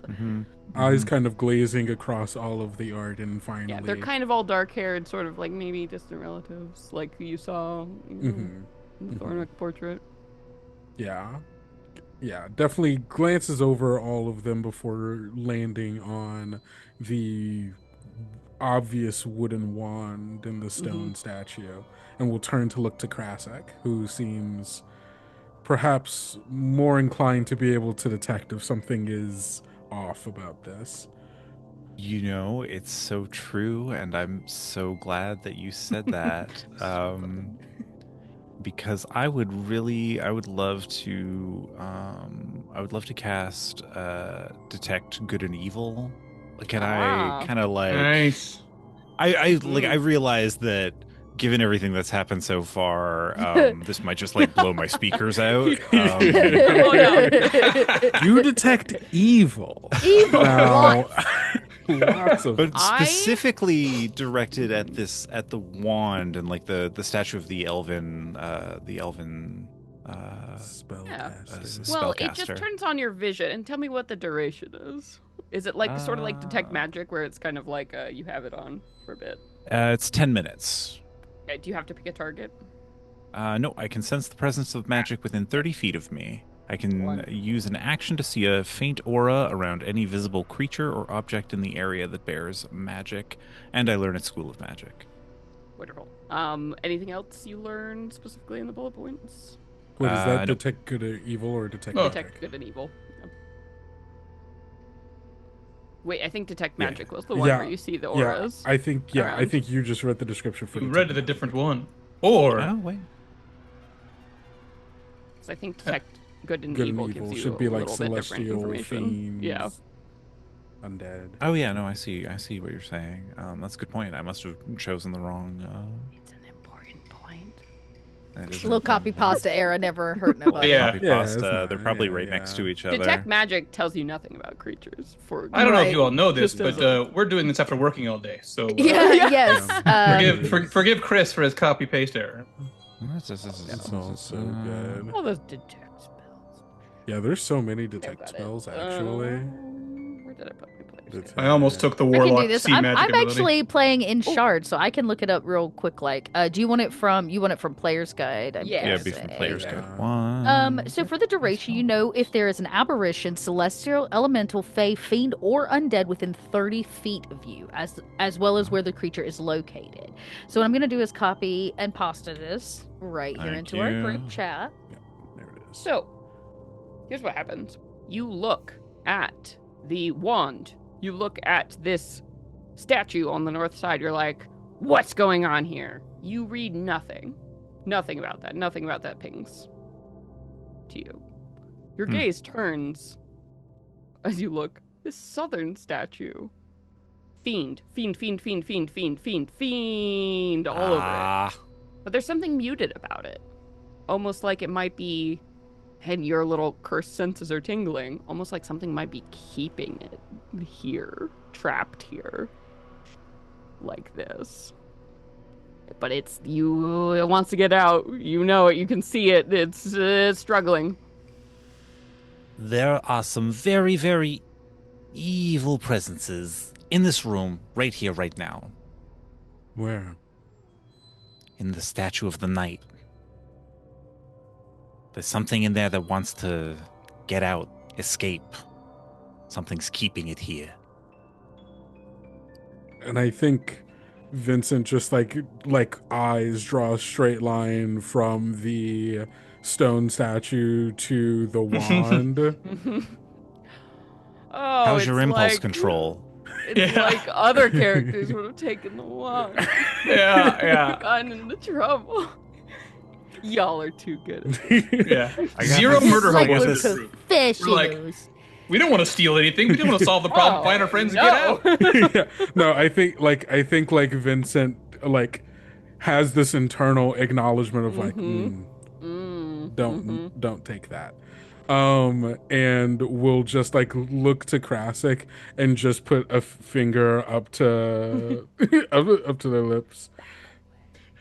and just like start walking out out of the room. Silently. like Homer back into the hedges. Just like, just like, Yeah. just This let's was leave. a mess. I love it. Well avoided. Love it. By the way, did you all gain the short rest benefits? Because you all felt that suddenly Yeah. really great. I didn't have anything as to refresh. Pyrell. It's almost like you got, you started over. You got like an hour back. It was amazing. It was so great. Weird. Okay.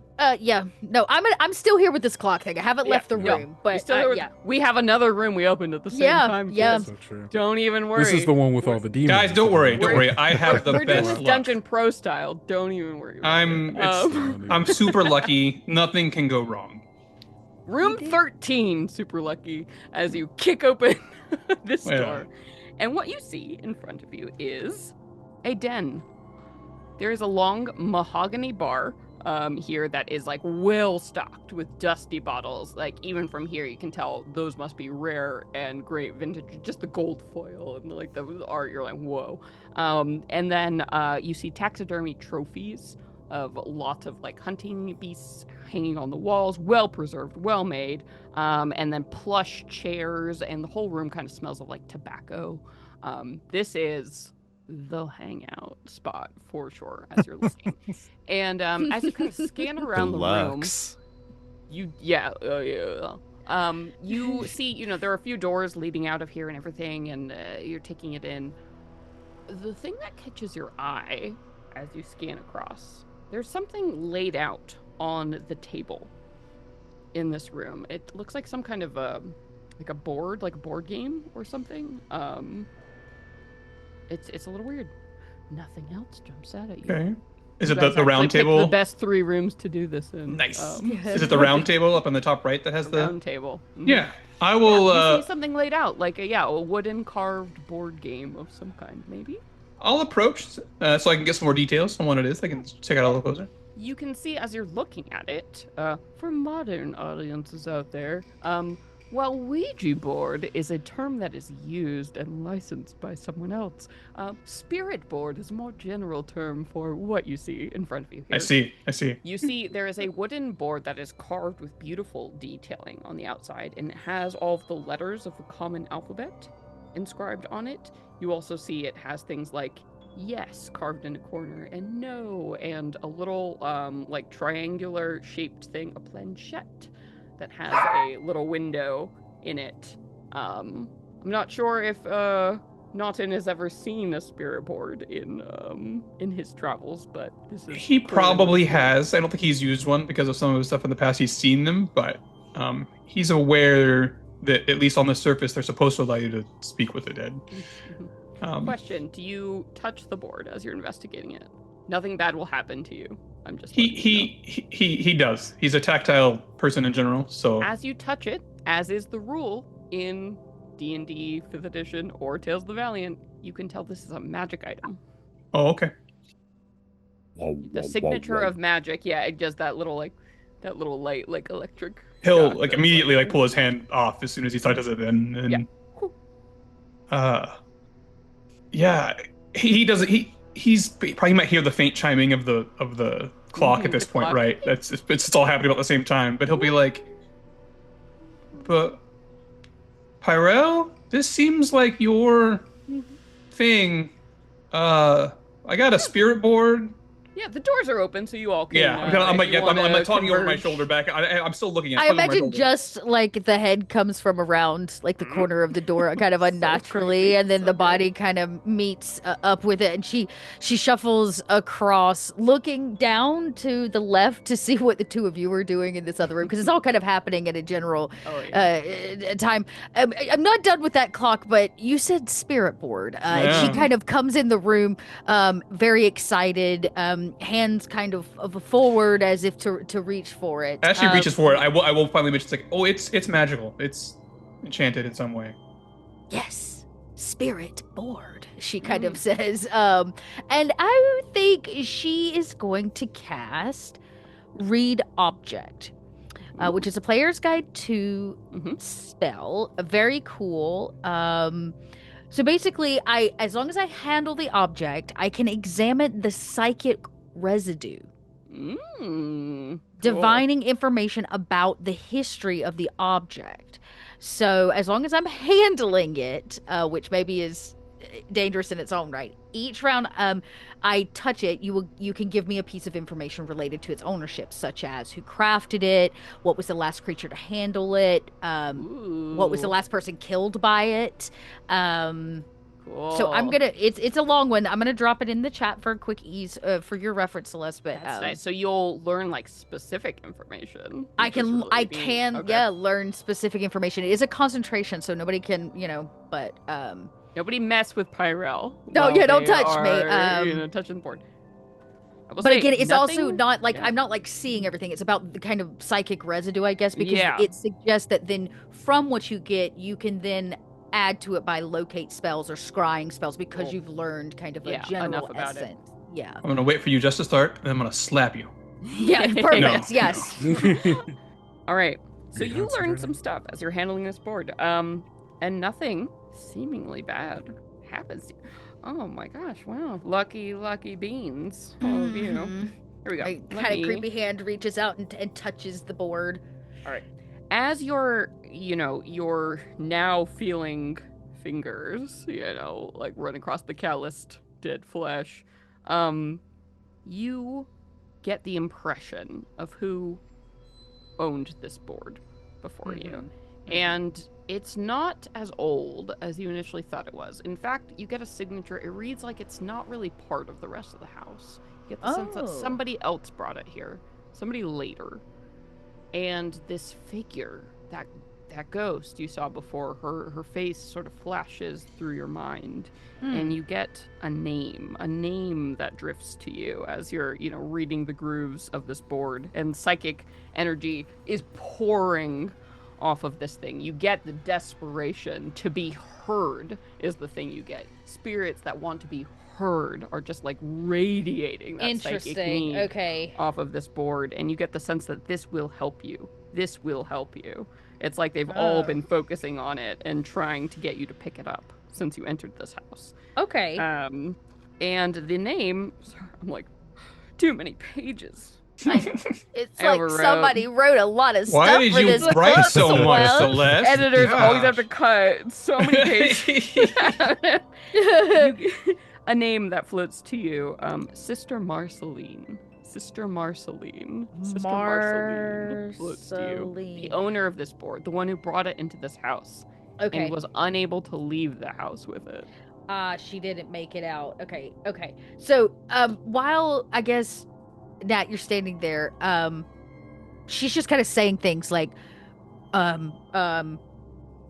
transplant Sister Marceline. You said her name was right. And it's just kind of repeating the things that it's almost like word vomit, right? Like it's just coming out as it's kind of appearing to her because it's psychic energy, not sentences or reality in any way. So, You also get the sense that this board is safe from Yes. whatever is here. Also, is the important thing. You're like, there's a sense of otherness that is in Yeah. this house, and something Marceline has done has made this board Protected. safe.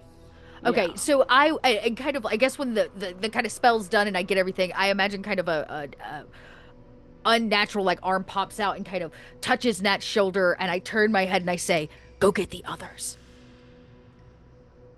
He just stands there and goes, friends, Friends. come here.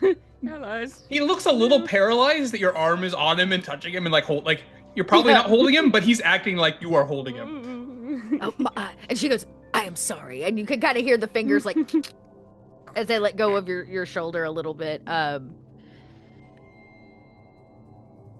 Do y'all come back from Yeah, your yeah, scary yes, one absolutely, room? yes. Okay. Almost Yeah. immediately, just kind of quietly walks into the room. Yes. I will point at the board kind of in an unnatural like way, and I say, "We must sit." Now, let me tell you. Oh. Let me tell you, dear okay. friends, how to use this board. I was about to say, "Please do." The spirit board, which, if you're paying attention to the Kickstarter, this is one of the ways you can use the spirit board, Matt. I don't. One of them, there are multiple kids. So the spirit board magic item, though, that specifically is in this Dread Villain, rare wondrous item. While touching the board, you can use an action to cast the Shadow Board spell, which is another spell you can learn in Night Hunters. And this counts as the required material component for that spell. As part of casting the spell with the board, you can speak the name of a specific dead humanoid. If the named spirit is available and willing to speak with you, as per described in the spell, you are guaranteed to contact that spirit. Once a spirit has been successfully contacted, the spirit board can't be used to cast Shadow Board again until the following dawn. Except there is a shadow token allowance on this magic item. If your party is using the shadow token system, PCs can spend a combined total of 2 shadow tokens to instantly recharge the board's effect and be able to That's cool. extend the conversation or get more Okay. answers. Nice. So I kind of ask you to join me at this table with this board, and I kind of tip my hand and I say, it's completely safe. I sounds doubt scary, that. but it's Just, true. Like, sit down. I will take her hand. Like now that it's not surprising to me, I'll take it. I'll sit next to her. Sit next to them. Sorry. Which is so funny because you actually don't need to take my hand for this one. You just finally did, and so I kind of like hold your hand and look at you with these two mismatched eyes. So I'm just holding your hand. I'm the only one. Yeah. I reach out to grab her hand. I think Vincent just in their journeys has probably seen a spirit board before for sure. and would know that we don't need to hold You hold hands. hands, But yeah. will You've seen hold, someone cast the shadow board spell before via a spirit yeah, board. You're and like, all and right. seeing this, and I'm just going to like kind of like, and I'm going to take his hand. That's some slumber party shit. Okay. She takes his, and she gingerly takes his hand and places it on the planchette where it belongs, right? She's kind of showing the way, trying not to make a big deal out of it. And then she will put her hand on yours and so forth and so on. And so she's encouraging the group to all touch the planchette so that she can, or we can cast this object, I say. And she says, we seek to speak to Sister Marceline. You see the board illuminates like with blue light as its power reaches out, and it was like the call was picked up right away. Sister Marceline was She was clearly just waiting. sitting there, just like any. So she's like, "Please get here!" And so it responds. Is this like a here. genie thing? Like we only get one question, or like how does this work? Yeah, I just posted the specs. Oh, in I chat, missed it. but Okay. The thing is, so you get basically 3 questions, but what is nice is, so it's a little bit different from like most divination because you have to be somewhere where a spirit is willing to talk to you. Here. Yes. Right in this yes. house. Oh, it's ready and it's primed to go. And the spirit can respond by pointing things out on the board. So she could spell out a short sentence, or she could use like the yes, no, or if you had also a Shadow Oracle deck, she might be able to flip cards over for you. To flip if a you're willing to card. put Okay. it. Well, But that was it kind has of to like be, I do have a integrated deck. there. It's got 3 missing cards, but I do have a deck, which maybe I did put out. But I'm gonna actually say, since I'm kind of holding this spell down, that the 3 of them get to ask the questions, and so you can kind of hear from Pyrel's like voice, the kind of strain as she's holding what is in essence a doorway open, right? That's how it works, and so she says, "Keep it short, specific." But they can respond with short sentences, so multi-word. But like we're not getting. If there's a question the spirit cannot answer, you will lose the question, and the spirit will get upset. And there's actually a risk the spirit will destroy the board because they're frustrated. They can't. So answer your Pyro will question. keep the door open, but you all get to ask the question as we kind of move the planchette or whatever. I have some questions. We can but all, I as a group, don't discuss know. too what you want to. That's ask. fine. That's fine. I feel like 'Cause what do you need to know? You need to know what. Yeah, we're The thing that Nat would ask, he's gonna wait because he definitely wants to. He knows how impulsive he can be. So, but the thing he wants to ask is like, what do you want us to do? He just wants to. Do you want us to do something? I just want to do it and get out of here. That's what That's where his mind's at. I was gonna ask how she died. I would really like to know how we get out of here. If I may, her spirit is still stuck here with us. I don't know if she has an answer to that question, Oh. especially since she did die here. This board That's a good belonged to point. her. That's a good point. She was pointing Maybe she us gets some here. extra spirit knowledge. Maybe everything makes sense when you die. What if we drew a card? Because my deck's there. Maybe we, Oh. Yeah.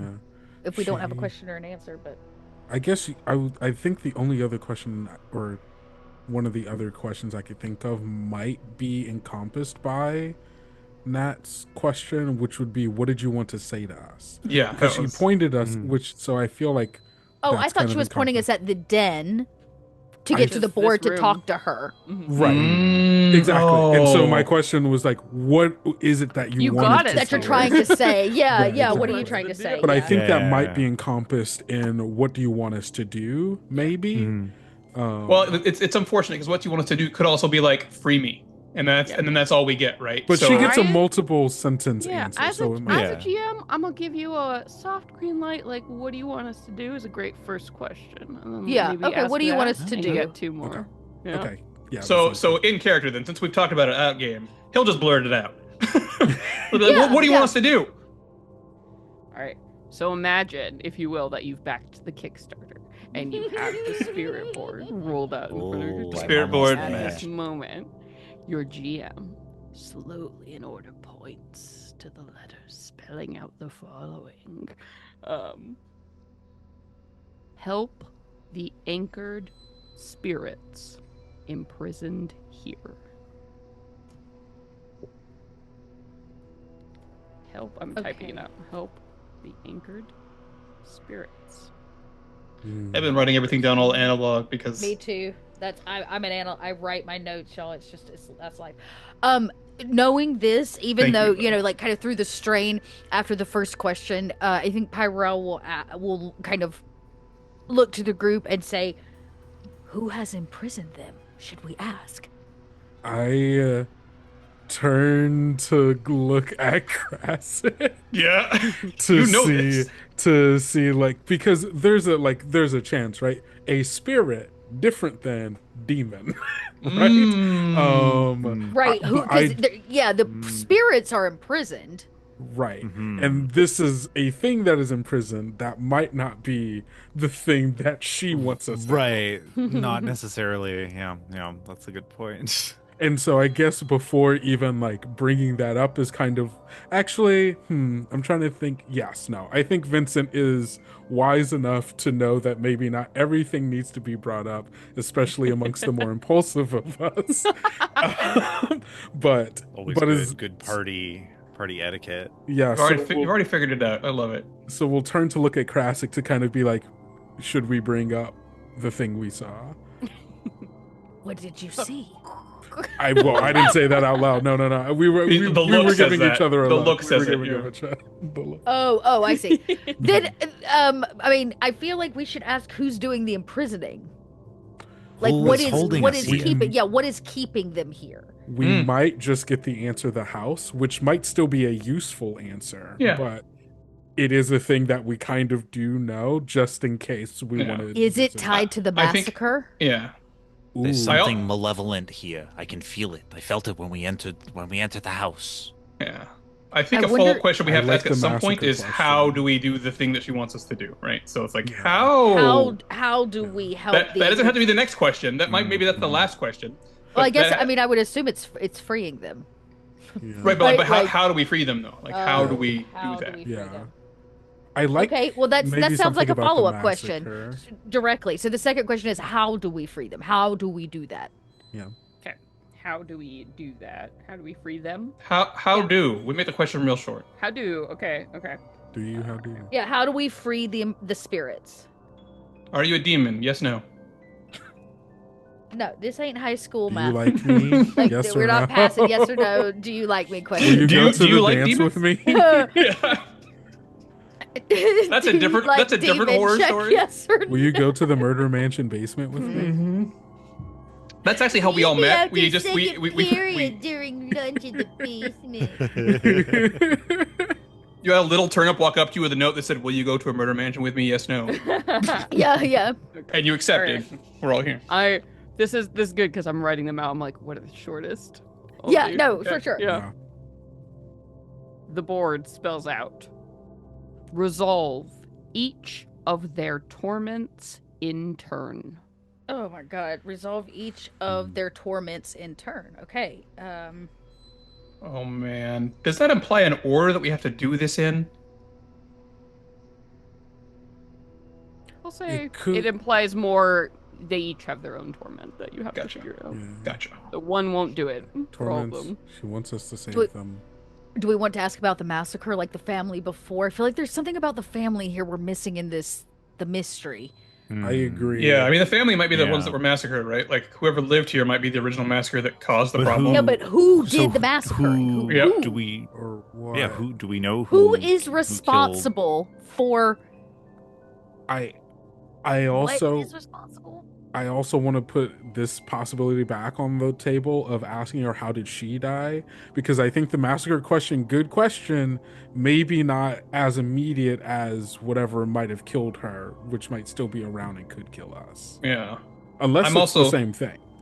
I'm also looking at like the So keep in horror mind, story you, trope. you have one question right now, but if you can combine, I think there's enough shadow tokens here. We You could could do another. recharge and get 3 more questions. So. Yeah, I I could did- give up a shadow for sure. I do like I've both of those definitely got questions shadow because I do. I wanna know have about 2, the so I can massacre. definitely give up however many we need. Okay. Okay. Well, let's start with the So if what all we of a think- sudden you have 4 questions. yeah, Yeah. yeah. So it a seems little like less maybe precious. Yeah. just the way that RP's going, we're leaning more towards her and her story and less towards the family story. So I guess we ask her, like, how did she die? Yeah. Like, how did you get trapped here? Mhm. Okay. How you die? How who done it? Who did it? Who did it? Yeah. I do want to Yeah, know. how about did this you family, get because I feel like the trapped? family has something to do with that. Me too.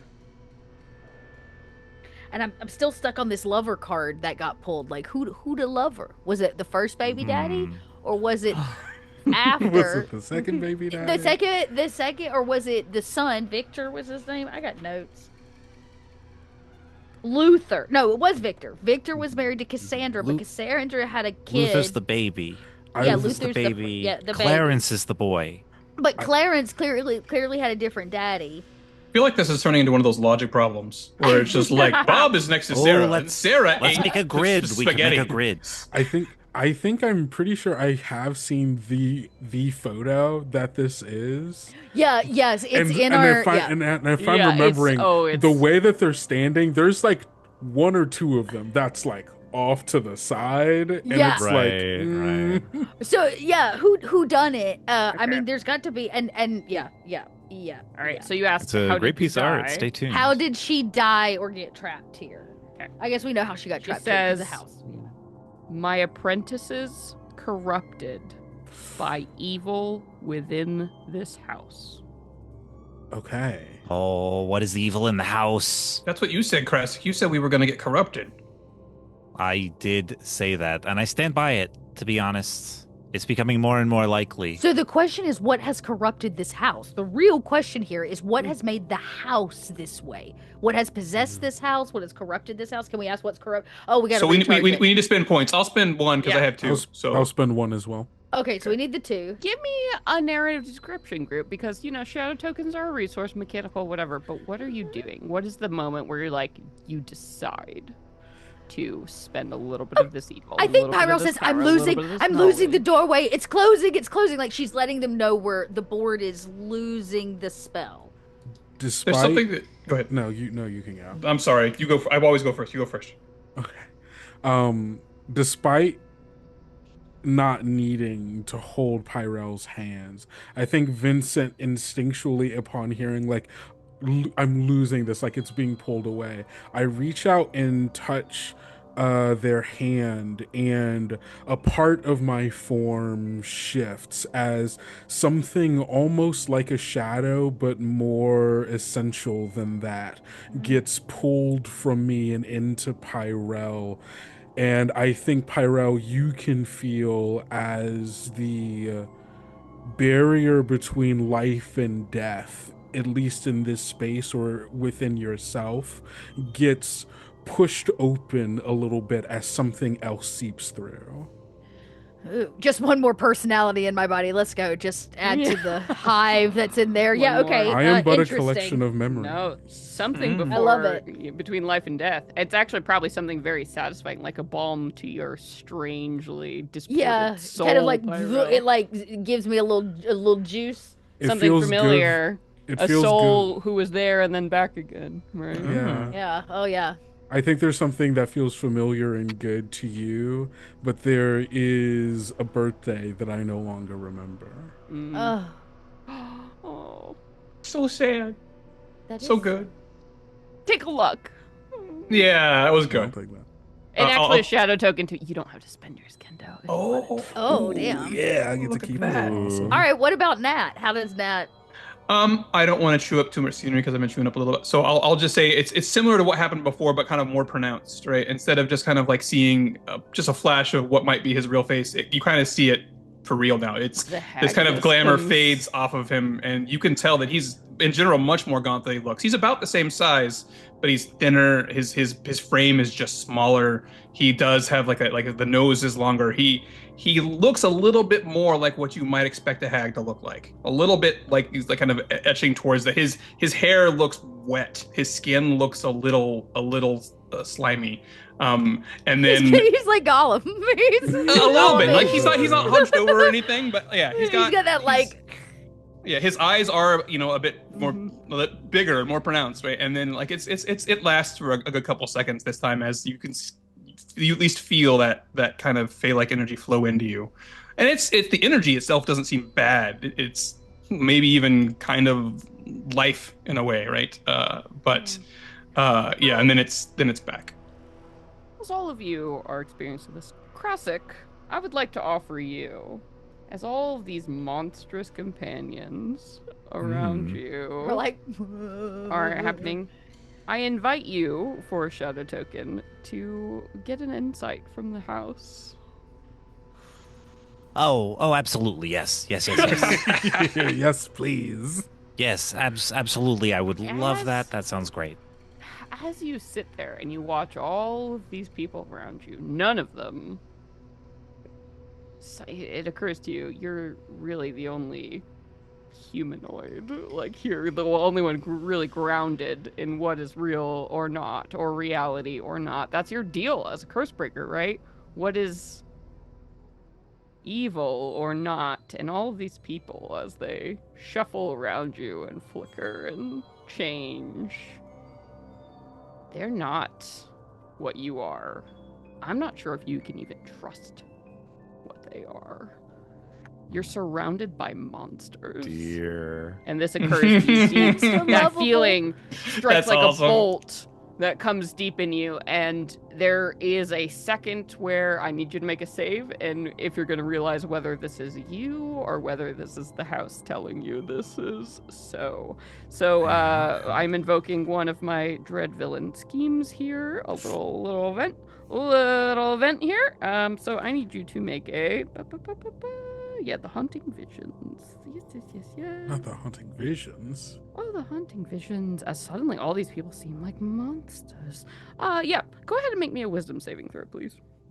Okay, I will be using my witch's brew for this one because I like it a Yes, I lot. think that's the second witch's brew dice that's been used tonight. Yeah. Oh, yeah. nice. What do we say? Still Sorry, wisdom? available on the Wisdom. Kobold Wisdom, Press please. store. It has a liquid core center. Yes, Sparkly bits. they're quite That pretty. is a 17 plus 6. Okay. Oh, cleric. Yeah. Oh, bless you, cleric. Good job. Bless your souls. As suddenly you realize with sharp acuity that you weren't really paying attention and something was clawing into your thoughts. Something other. Oh. Some other creature. And you shake yourself out of it, but you realize whatever this thing is, there was a presence, an invisible entity, something here that has gripped your mind. Maybe just by you being here or something, but it has wormed its way in, and it was definitely just trying to make you paranoid of your companions. And if you hadn't caught it, and there's a residual part of you here that knows, can these people resist the same way you do? You who have had training to resist this, and as you look at the last answer on the board, my apprentice is corrupted by evil within this house. Doubt. Doubt. Doubt. Not from the thing, but just doubt. So I what's look in your f- mind? I look from the board to each of my three companions. There's a presence in this house. Something got into my head. We It's need to playing be with able to you. trust each other. Yeah. I'm not so sure that I can trust any of you.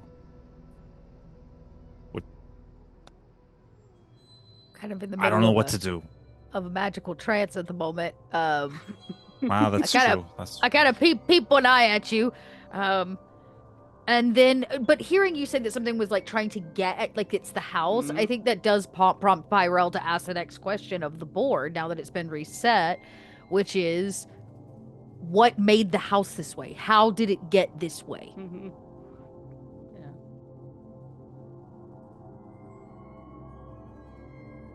Celeste has witchy earrings on. Mm-hmm.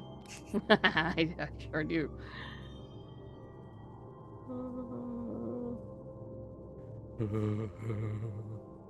Okay, here we go. Okay. An evil thing born into this world of hidden violence. Huh. An evil thing born into This world. world of hidden violence. Question. I think upon reading this, or like, you know, us like getting this answer, Vincent's mind immediately starts going through every tome that I've ever read about the undead and things of that nature, of any spirits born from like wrongful killing. I think immediately Vincent's mind goes to the massacre that happened days after the mysterious death. Yup. Potentially an apparition come back for revenge. Or like, yeah, okay, interesting. Yeah, so as you know a lot, I think, about undead. I'm not going to make you make the check for this, right? You know that things like ghosts, they're people who, you know, have a specific grievance that needs to be resolved, right, before they can move on. And a lot of the time that makes them angry and ferocious, right? But on the other side of that, there are spirits who are not ghosts, they're not violent, they can't do this, but like who might be trapped in a kind of limbo because of something unresolved. But usually in those cases, there's something keeping them trapped. So here, it seems like, yeah, there's definitely a bigger entity at play, a more powerful something. I was about to say, what is powerful enough to possess a house? Exactly. Born into this house. And you're thinking, this can't be like a normal ghost. This can't be like, you know, and she said something born into this world. That means Which makes it must that be seems like something else. Yeah. Is there a role I can Another make for that? Is it place, a yeah, make me an Arcana check. not my? Oh wait, no. I'm gonna give you advantage on this as a because good. witches are spirit speakers and know quite a bit about this. Well, it was a 10 for literally both roles. Okay. Thanks, All right. Shard. It was only a 10. You know that as a weird spellcaster, a lot of things is something from outside this world. That means it's probably not whatever creature you're up against is not the deceased remnants of a humanoid. It's not something born in this place.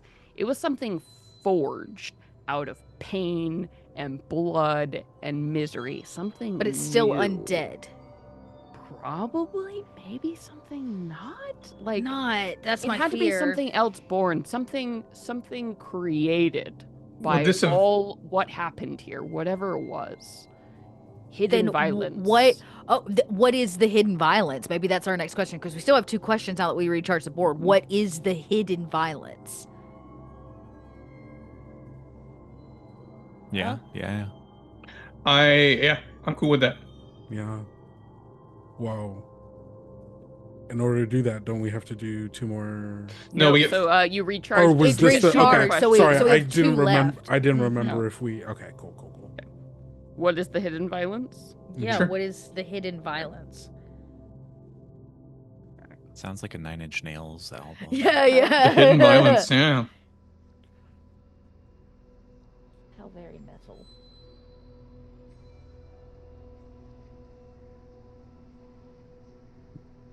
You know, Celeste writes all day, so we just figured we'd give her another job so she could write all night. So she could just have to Yeah. I'm write trying more. to write out because I'm like, ooh, here's the answer, and I'm like, no, what would Mhm. Yeah. Cryptic. It needs to be cryptic. You have to make it hard for us. Mhm. Yeah. Yeah. Mhm. Go down the hall, turn right. It's under the left floorboard. I'm Oh, like, cool. imagine in Oh, a thank you very movie much. what the dramatic phrasing would be. Yeah. Right. What letters would it spell out? We did have that awesome cinematic moment earlier where we all opened the doors at the same time. So we're definitely in the horror Very trope. cool. Dong, Yeah. dong. Yep, exactly.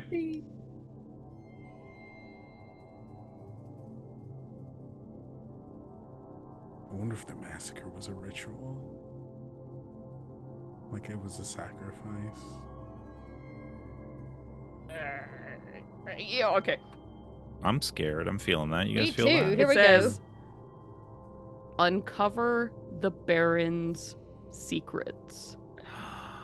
The Baron. Baron was up to some stuff. The kindly man was secretly That up to everyone stuff? loved. The That guy who everyone died in his sleep? The loved. rich man who. The Everyone rich loved man and who thought built was great. Who this had a portrait of amazing himself house. Who made? everybody, Who- the politician. Who would have known the billionaires are bad? Who? There's Hmm. no way. If this guy. I kind of like look at the group and I say, if I was a wealthy man, where would one hide their secrets? An office? Office. Ooh. A A basement. library? A basement? My head kind of jerks naturally, like towards He me to says say it like he knows what he's talking about. It's like a basement. tower? she would know nothing of being a wealthy man, but she kind of asked the question. We get one more question. Now's our chance. It's more. the last one. You can see the planchette sort of vibrates on the table with like. Should we ask about the massacre or the family or Clarence, Clarice, Claire? What was this? A Claire? Clarence. Oh, Claire? sister Clarence. or Clarence, yeah. Yeah. Maybe the Um, massacre. I was thinking that. Yeah. But what do we ask about? I always want to do the genie thing where I'm like, what's the last thing you want to tell us? What's the final thing you want to tell us? And just like give me whatever that thing is that you've been waiting for us to ask that we haven't asked. But it's such a cop out, especially for something like this.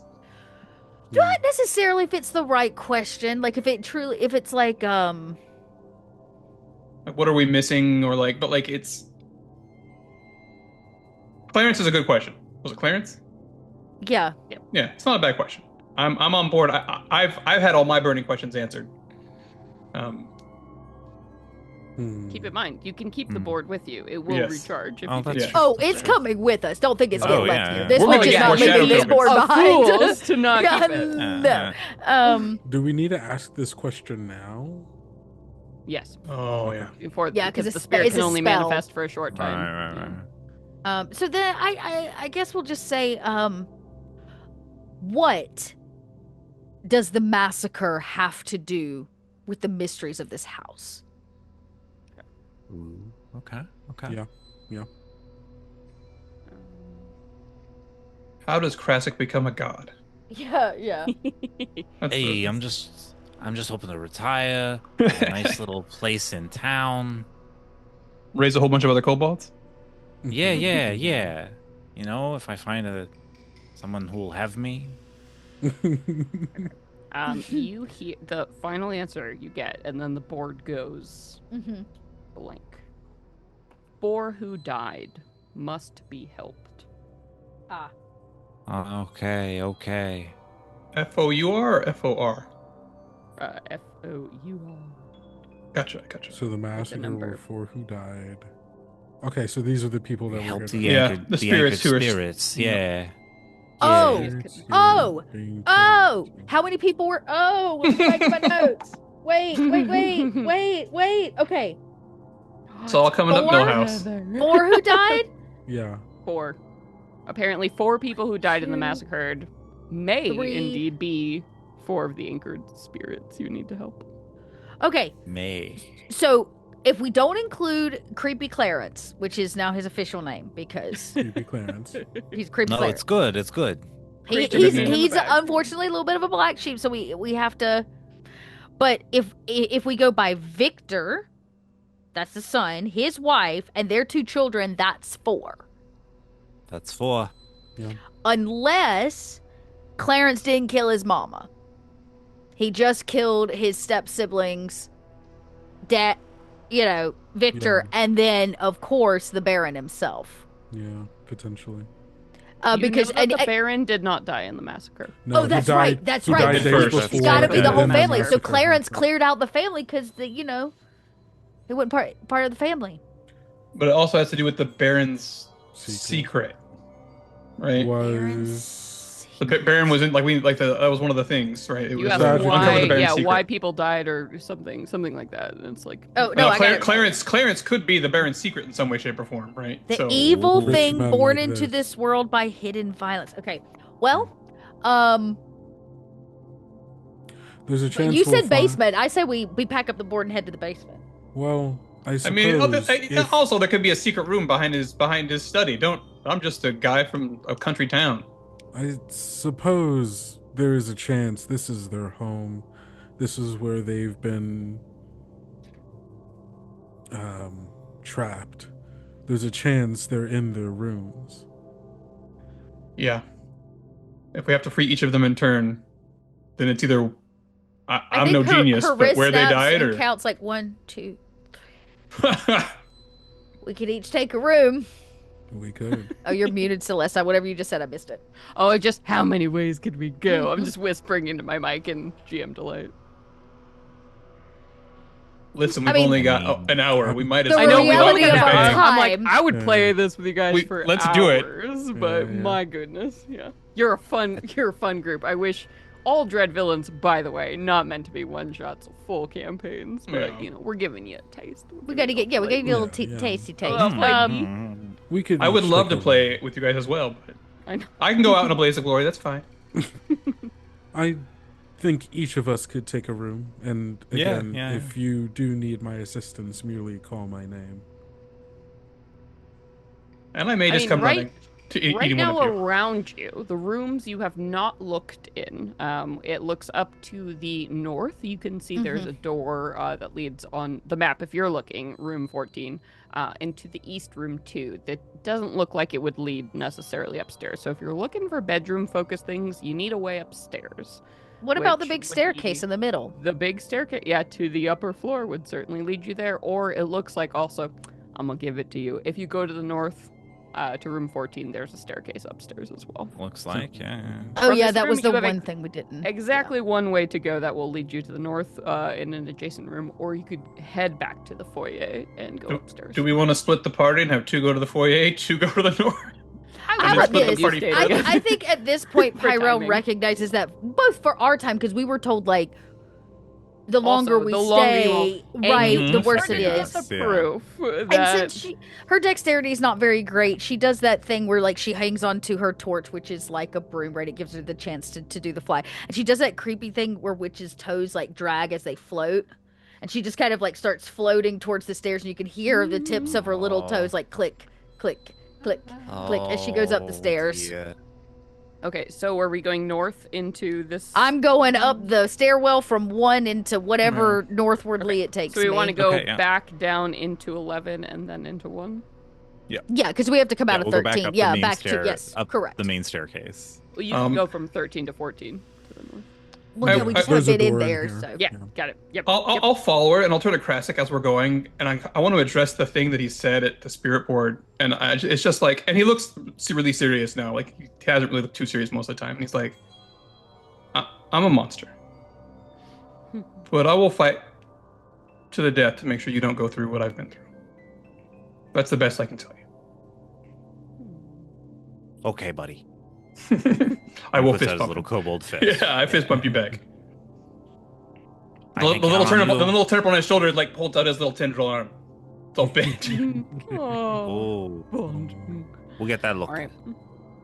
So you all walk back out to the foyer, this main entrance room, and there is something you can all tangibly feel that has changed about this space. It's unfriendly now, and that's hard to quantify exactly why, but you feel like that spirit being here before, there was something she did that may have shielded or protected this space, even for the briefest of time. It feels gone now as you step into this room and you realize you are at this conjunction of all of these different hallways. And for all of you who know anything about spirits or bad magic, conjunctions like this are the most dangerous places of all. Yeah. And with that feeling on the back of your neck, do you want to head up the stairs? I think I'll just do that thing where I tap my staff one more time. I'm going to use Soulfire to do Heart Sight, which allows me to see like invisible things, spirits, something that may be haunting that we can't see to the naked eye. But it should allow everybody within my little bubble to be able to see it if it comes into, right, the 10-foot radius or whatever it is. Mm-hmm. Yeah, absolutely. So as you begin to head up the stairs as a group, and you launch this, and you can't help but feel it's that itch. It's just on the edge. It's like something is intentionally aware of your magic and just staying just at the edge of it. Two of you, I invite you to take shadow tokens and potentially experience a haunting, but maybe get a token for it. I mean, I did Up turn to the two. lights on so I could see them. So Up I to guess I'll two. take one. None of you don't have to. You don't have to. I mean, I'll take another shadow token. Yeah, I'll take one too. I'll definitely do it, but I did the first one, so I don't want to. I heard Pyrel and Krasik first. Yep, So here you we go go. it. Yeah. As we move Do up it, the man. stairs. So both of you sort of, in the midst of this party, I mean, already, Pyrel, you were getting this feeling like there is something, not only is it something you can't directly see, but it's avoiding your magic. It's smarter than you. It's on the edges. And Krasik, this taps into the same feeling you had before, where you suddenly both become acutely aware that there is an awareness not only more powerful than you, but smarter than you, and with way more in its toolkit. And not only is it going to lead you exactly where it wants you to go, but you're gonna laugh the whole way doing it, right? That's its thing. Yeah. As you look, and the walls suddenly around you, the floor sort of shudders with this like illusory, it's almost like bugs are crawling just right underneath the surface of it. And as you look up and around in the darkness, you see eyes, these glowing embers of green just peering out of the shadows. And the moment you look, they're gone, but you swear you saw them. And the floorboards sort of creak up and down, almost like they're alive, and the house just breathing, like there's something living here in the floors and the walls. Both of you need to make me some wisdom saving throws, please. Sounds like the ghost of a game master here. I rolled a 21. Ooh. I do have Keep the your wisdom shit. of 3 women.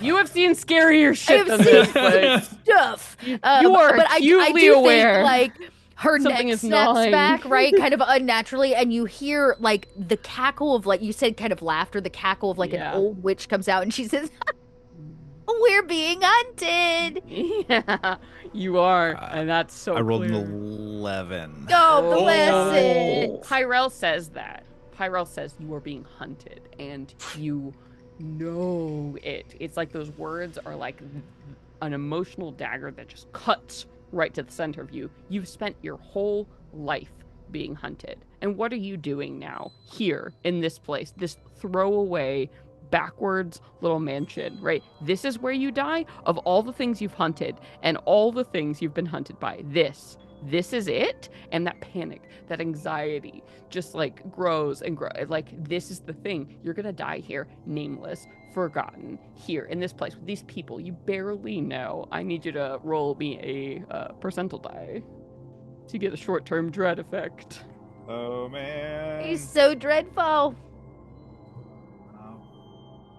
62. Okay. Oh my, 62. Let's see, what do we got? Okay.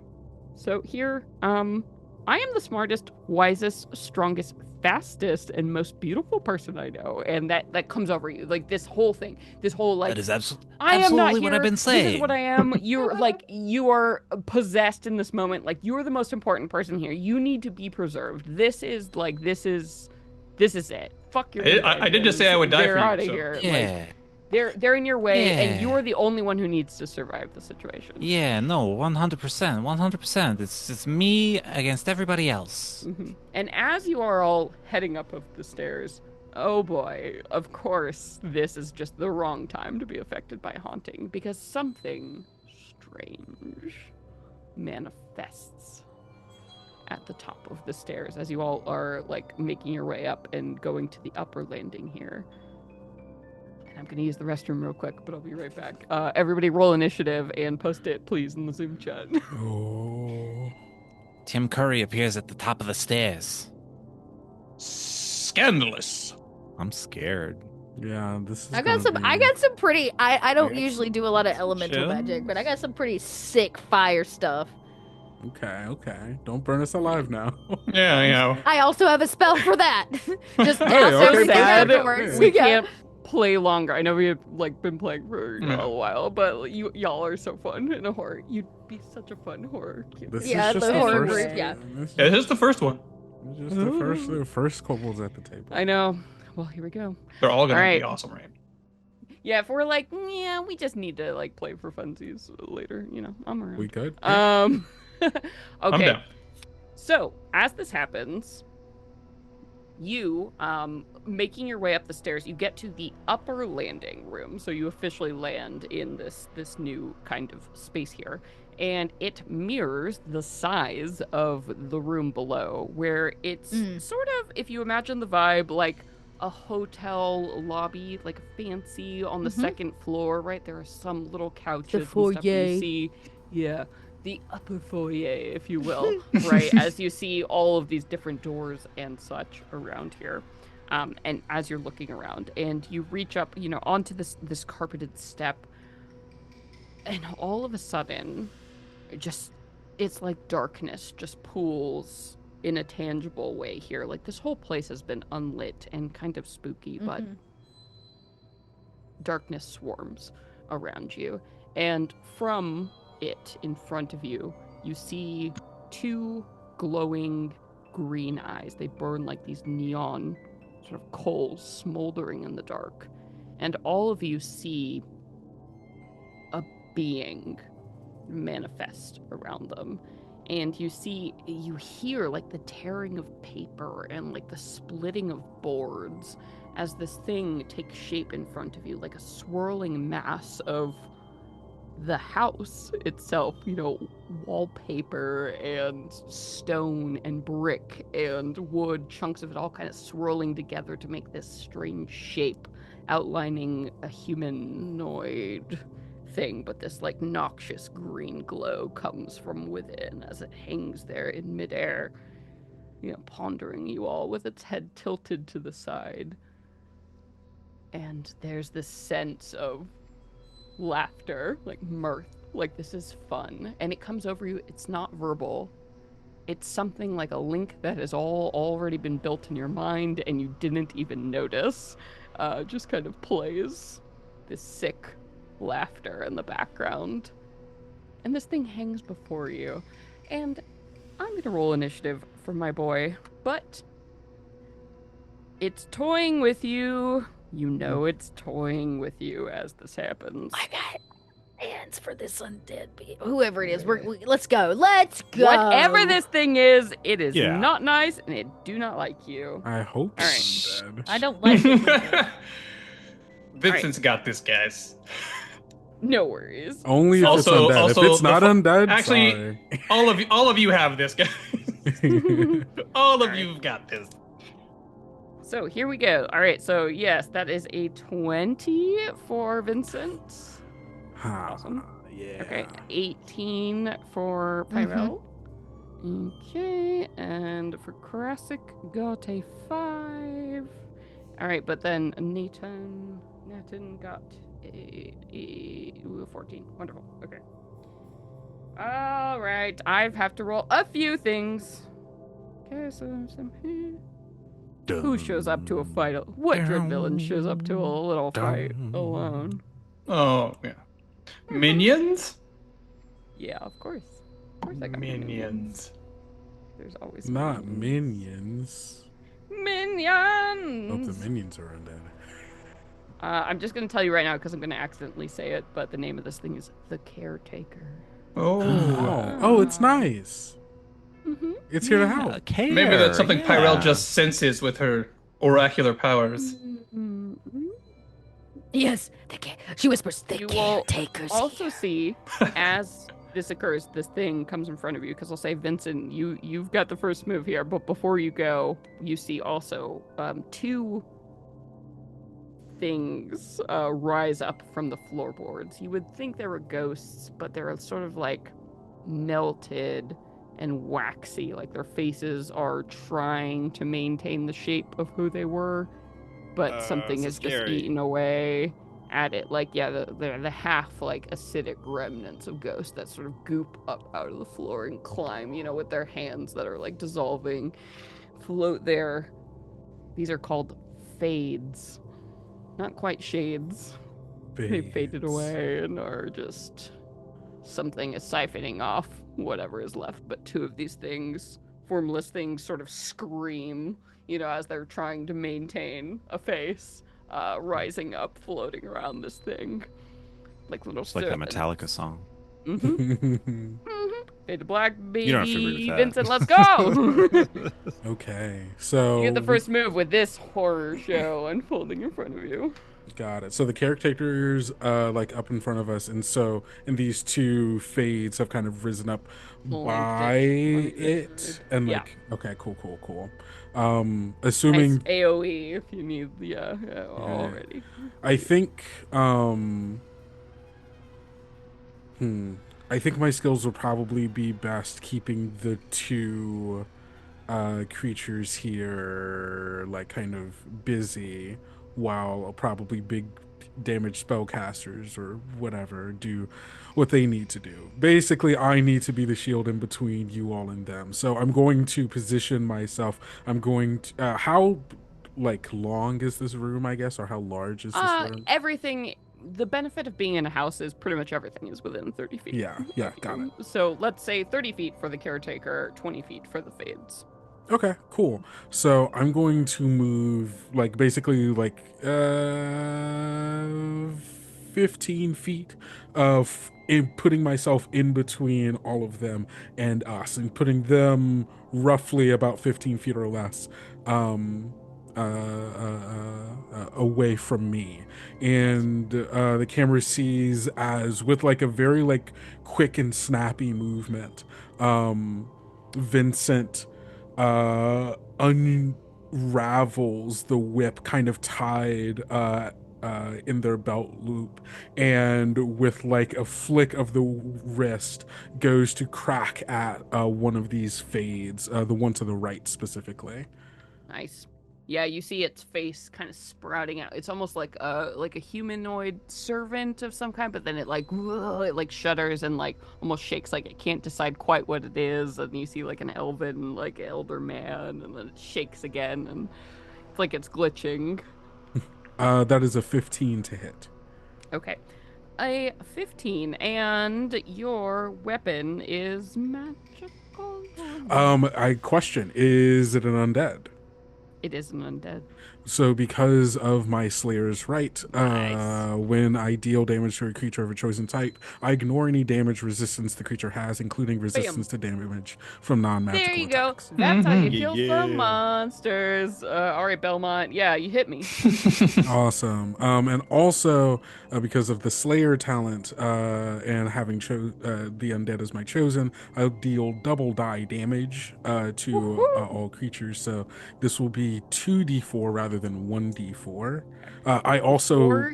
Oh Yes. yeah, no, go for it. Go I was also just going to say, for anyone counting, I have the whip mastery feat, thus increasing my Incredible. 10 feet to 15 feet, thus why I can make this Ooh. attack. He's a monster. Gorgeous. It was just a gorgeous paragraph. I will say before you roll the damage, and I'm probably destroy this thing. This creature will take a reaction because Okay. it took damage from a creature can see. Okay. So go ahead and roll your damage. Let me know what it is. I'm assuming it'll die, but I'm throwing a reaction at you called Pitiable Wail. With Ooh. these fades, unique minions of this monster can do. It takes damage from a creature can see within 30 feet of it. As it is doing now, it emits a debilitating scream that evokes unbearable sorrow. I need all of you within 30 feet, which is all of you, to make a wisdom save or have disadvantage on the next check you make. As just the Amazing. grief and pain Ooh. of this I rolled a thing. 23. Who has the The- highest wisdom save that I can steal? Probably the cleric. Probably. I Yeah, mine's a might- 6. Yeah, plus mine 6. is a +6 as well. All Yeah, right. so I'm provided stealing that motion. +6. Yeah. I rolled a 1, Oh no. so that's a 7. Oh no. I took all your wisdom. I got a 24. Okay. All right. Damage. Yep. 6 plus 4 from my dex plus 3 because of Slayer's Right, so 13. Okay. How do you want to destroy this fade? Like, what is the most miserable as it lets out this scream, right? As it's dying throw. I think there is an acknowledgement of the twisted nature of this creature and the torment of whatever being that must be tied to this manifestation that Vincent feels. And as the whip goes, it wraps around the neck of this creature and they pull, squeezing its throat shut, closing off the scream, and ripping the head off of its kind of waxy, fading body, as the quickest mercy they can think of. Yeah. As you do, and it wraps and it's almost like ectoplasmic goo, just for a moment, and drifts off, but then it dissolves into air. And that scream that echoes from there's that moment as you do this, it looks up to you with its bleeding, melting eyes, and it's you get the sense of relief. And then that's when the scream comes, the scream, the knowledge, it will be back. It will be back. It has to come back, no matter all pieces temporary in this place. I'm trying to see if I have any advantage against. I guess it's trying to stun, not charm, fear, or anything like that. No, Okay, it's cool. just so it's gotta make it Okay, just wisdom save. Cool. a whiz save, yeah. Is this a 16 or a 19? I cannot tell. That is a Either 19. is far and away fine. Oh, 19 plus 2, 21. Yeah, your soul hurts a little bit, but you're fine. Krasik, this was a lot. May I? This was, Can I take Oh. a? Can I? I have a class feature Oh, that I yeah. have discovered. Oh, Mm. please. As a 7th level Cursebreaker cleric, Ooh, I have the yeah. class feature Adamant Soul. When I or a creature I can see within 60 feet fails an intelligence, wisdom, or charisma save, I can use my reaction to allow the target to re-roll the save and add half of my cleric level, rounded down, to the results. Yes. Yeah, so you can re-roll your save and do that. Adamant, your soul is made of stronger stuff than most people's. That's how For a you've gotten second, head on hand, You're like lost in oh god, and then what you experience on the stairs, it's all about you. What? But something else.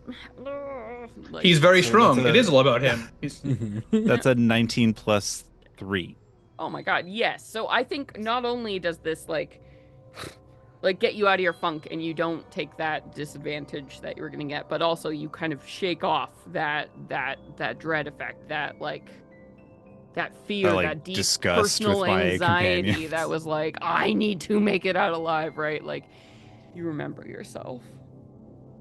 Ooh. This is why you're here. This is why you're good at this. you can keep it cool. I should have Alright. brought a sandwich. So my second attack.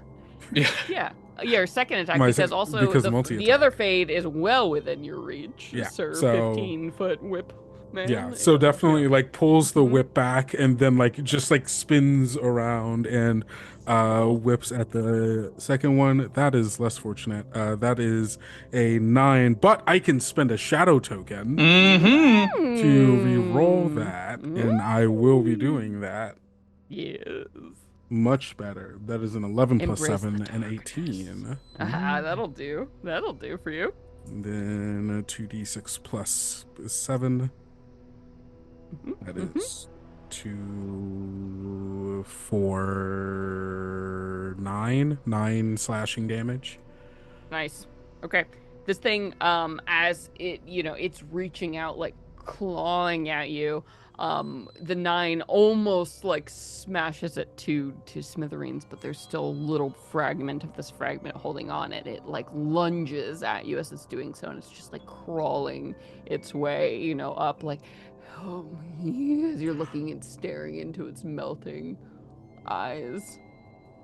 I do. Okay, I think in seeing that it doesn't end it, I Yeah. think whips at it and then he's like, so close, and then is going Mhm. to tuck into a roll, finish that, another 5 feet? 10 feet I would need to get to this one. I'm going to use my bonus action to do quick strike, which will give me Nice. 2 more attacks as I take out my short Look at you. sword, Look and I'm at going to you, plunge fighter. it into Yes. the torso of this Yeah. creature. 15 plus 7, whatever that is. Yeah. It's like, no, as you do, and dig down into it, and Oof. just tear it to pieces. 2, 3, 5 plus 7, 11. No, 12. You would have sent it back to the afterlife if that was possible in this hellish house. Alas. Alas. And the figure, by the way, that seems to be this poltergeist amalgamation of The one with the green eyes? components of the house, is Hmm. floating there completely unfazed by you just decimating its minions around it. So they're just food. I do have Anything one else for more you? I do have one more attack, so I'm just gonna cross the rest of those feet, and then Heck I'm gonna plunge my Yeah. short sword into. Spiders! I can do this because Whip Mastery also makes whips light weapons, which means I Yes! can wield with them for anyone Nice. watching and keeping count. I'm so excited that somebody is the talent, the art of my talent.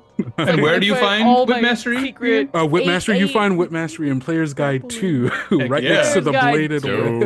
whip. Heck yeah. An advertisement. Wait. We that told is you it's a one long commercial. That's a 16 to hit.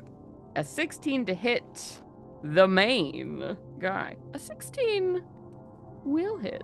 Yes. Okay. Is this guy undead? Yes. Yes. Okay. And this actually is better with my short sword because it's 2d6 plus 7 rather than the Oh. 2d4. Ooh, honey. Well, it would be great if that wasn't a 1. And that wasn't a 2. So 3 plus 7, 10. Your Still hubris. 10. My hubris. Hubris. 10 slashing damage still. That was Okay. pretty solid. You cut into this thing, and as you do, it sort of the inhuman, unblinking, no registering emotion eyes of this like ghostly thing, like the shell made out of these like individual like components and parts, looks down as you slash away at the floorboard, like covering its chest or whatever, and you see the green, like noxious otherworldly light sort of pulse around it as you destroy it, and once again it turns its head to the other side, wordlessly reckoning you. But you did your 10 damage. Yeah. And that is, I've moved all my movement. I've used my action, my bonus action. I am done. Neat. Action, sir. No, I'm good. I'm fine if this is the Vincent show for now. Go to town, sir. Look, Go to town. I just wanted to be Trevor Belmont for a second, and I Heck got to yeah. do that. It so I'm was- good. I was It was here good. for it, and I loved Super it. fun. I I am going to go ahead and use one of my legendary actions to pull 2 more, as it raises a hand and commands 2 more of these fades to appear. That was too out of easy. the I thought it was floor. too easy. Around it. Yeah, there's the poof, poof, right as they The go. music and it's just more changed. Oh no. as more of these things crawl out of the floorboards of the house, almost like they're sealed somewhere deep within. But more of these faded, decayed souls at its beck and call rise above. But that's just legendary. It's its turn, and Vincent, you are just right here in front of it. Ain't that fun? But you know what? I'm gonna use my big recharge because you know what? We only got so much time. So everyone, Poltergeist Vortex. That sounds. Excuse me. That sounds What? terrible. That sounds. Oh, by the way, all the Dread Villains have their very own bad. unique stat block. You know, as a girl, I need everyone to make Dex. Villainous. Not the Good luck. poltergeist Very not vortex. dexterous. Just good luck. I want to point out. Have you seen the movie Poltergeist? It's basically the whole movie. as It's an not. This is not a action, spell so- attack roll, right? No. Someone did ask in last week's Kobold chats if there was going to be a poltergeist dread villain, and I said I don't know, and I realized this was it. This was it actually. Think of a poltergeist and then make it so much worse, and then that's Woo. probably what Woo. this Yeah. is about. Rolled an 18. Ooh, Okay. nice. So you'll take half damage. What kind of save was this? Dex. Dexterity. Dex save. I rolled Who's got a the best- 1. Who's got the best dexterity? Right, that's a terrible. I have a 4 dexterity. Yeah, you don't Okay, want mine. I'm stealing That's yours. I was luck. Okay. Even with my 4, I rolled a 6, so that's only a 10. What's Yeah, the that's number we're awful. looking for? I won't tell you that. Shoot, I but, got a 12. Okay, I can, that's I not just, it. I have this thing Just from- remember, if you're only I know, one that's why I was asking. away. That's why I was asking. Okay. You don't He know. would tell me. She would tell me if I was. Oh, I The don't only know. one who has succeeded was like a 20 something. Yeah. So yeah, nope. Okay, so everyone except the one person who succeeded is going to take full damage. 4d10 force damage. Oh no. 4d10. I haven't had a chance to go and give myself temporary hit points yet. 4d10. Dear. Ain't Oh nothing my to God. snap Okay.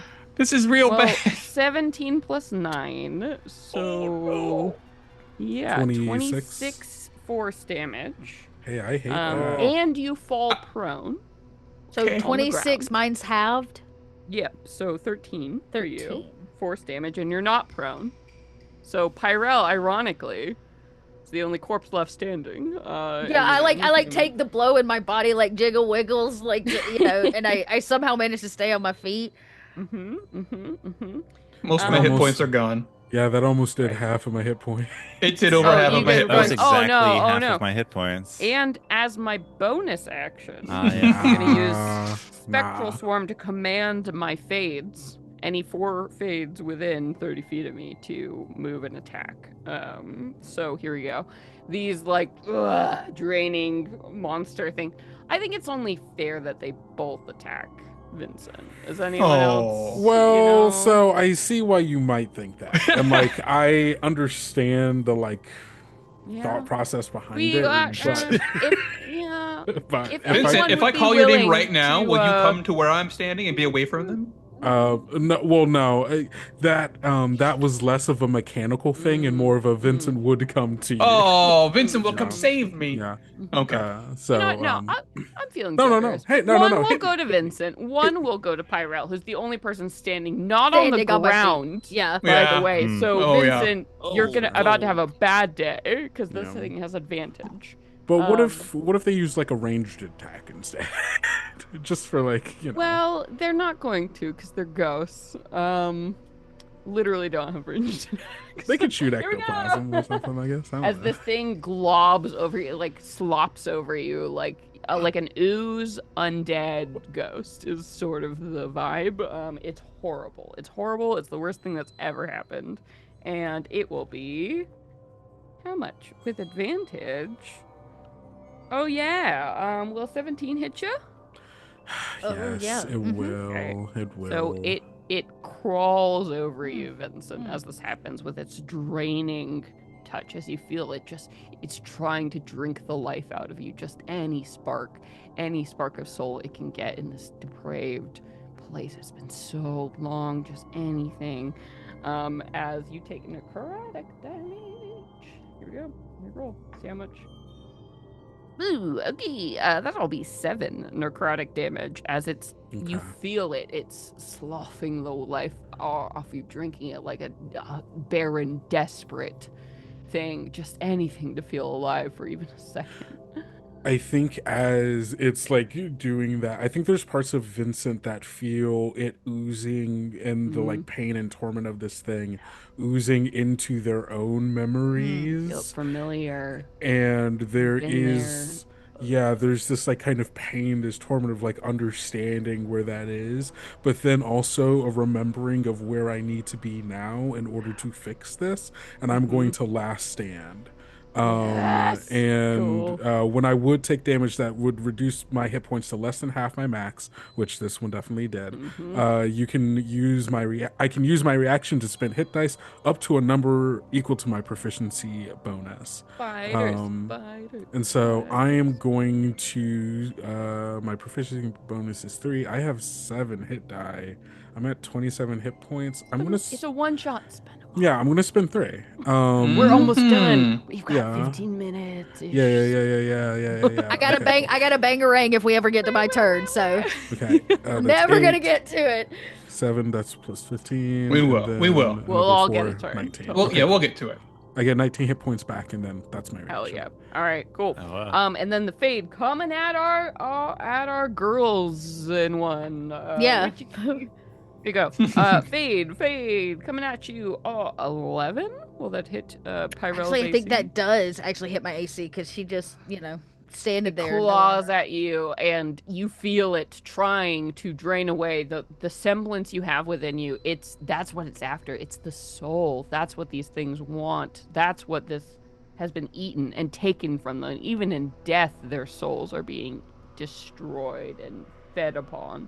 They want that so desperately, and this you are going to take 8 necrotic damage as this thing drains. I can't take necrotic. Wait. I don't think I can take necrotic. Let me double check my build. What do I have here for my? Basically, because I'm a construct, there are certain things that just don't affect me, like poison. Yeah. You're like, it is a lectin, like a little. There's glue, super glue, all on the inside, all on the inside of this. What does this say? Okay, constructs. Okay, mark changes person to blah blah blah. Soulbound, stitched flesh. Graverot lineage. You. Okay, so a humanoid soul inhabits the body, making you, however, the construct. So you are immune to disease and resistant to poison. In addition, you have an advantage on saves against being paralyzed, petrified, or poisoned. So I can take the necrotic damage. Yes. In fact, necrotic damage is one of the only things. If you die. It's sort of like a soul resistance. Necrotic damage is the only thing that can permanently kill you because it actually takes the only thing that's important to you. So you said 8, right? No. Oh no. That unkillable thing on your character is ridiculously cool. I mean, yeah. It's not if you cool, get hit by necrotic damage. Not if it's necrotic damage, I but don't know. well, we gotta start somewhere, right? We'll make sure we're the one who will last hit you. That way you can exactly. I still owe you a slap. This thing is coming for your soul. Wow. It's okay. I'm coming for his too. He don't even know. He ain't even fucking ready. I'm sorry, I can't drop that. He is not even fire ready. Not even fire ready. That's good. Ready. It's Pyrell. It's your turn. So that's great. That is really great for me. Okay, so the first thing I want to do, if you have an attack roll, I can just go real fast to make it easier for you, possibly. Well, possibly. This one actually requires everybody's help. It's y'all get to help me with. Ooh. So what I want to do first is there an additional? Yes. The first thing you see me do is my jaw like dislocates, and I take the fire and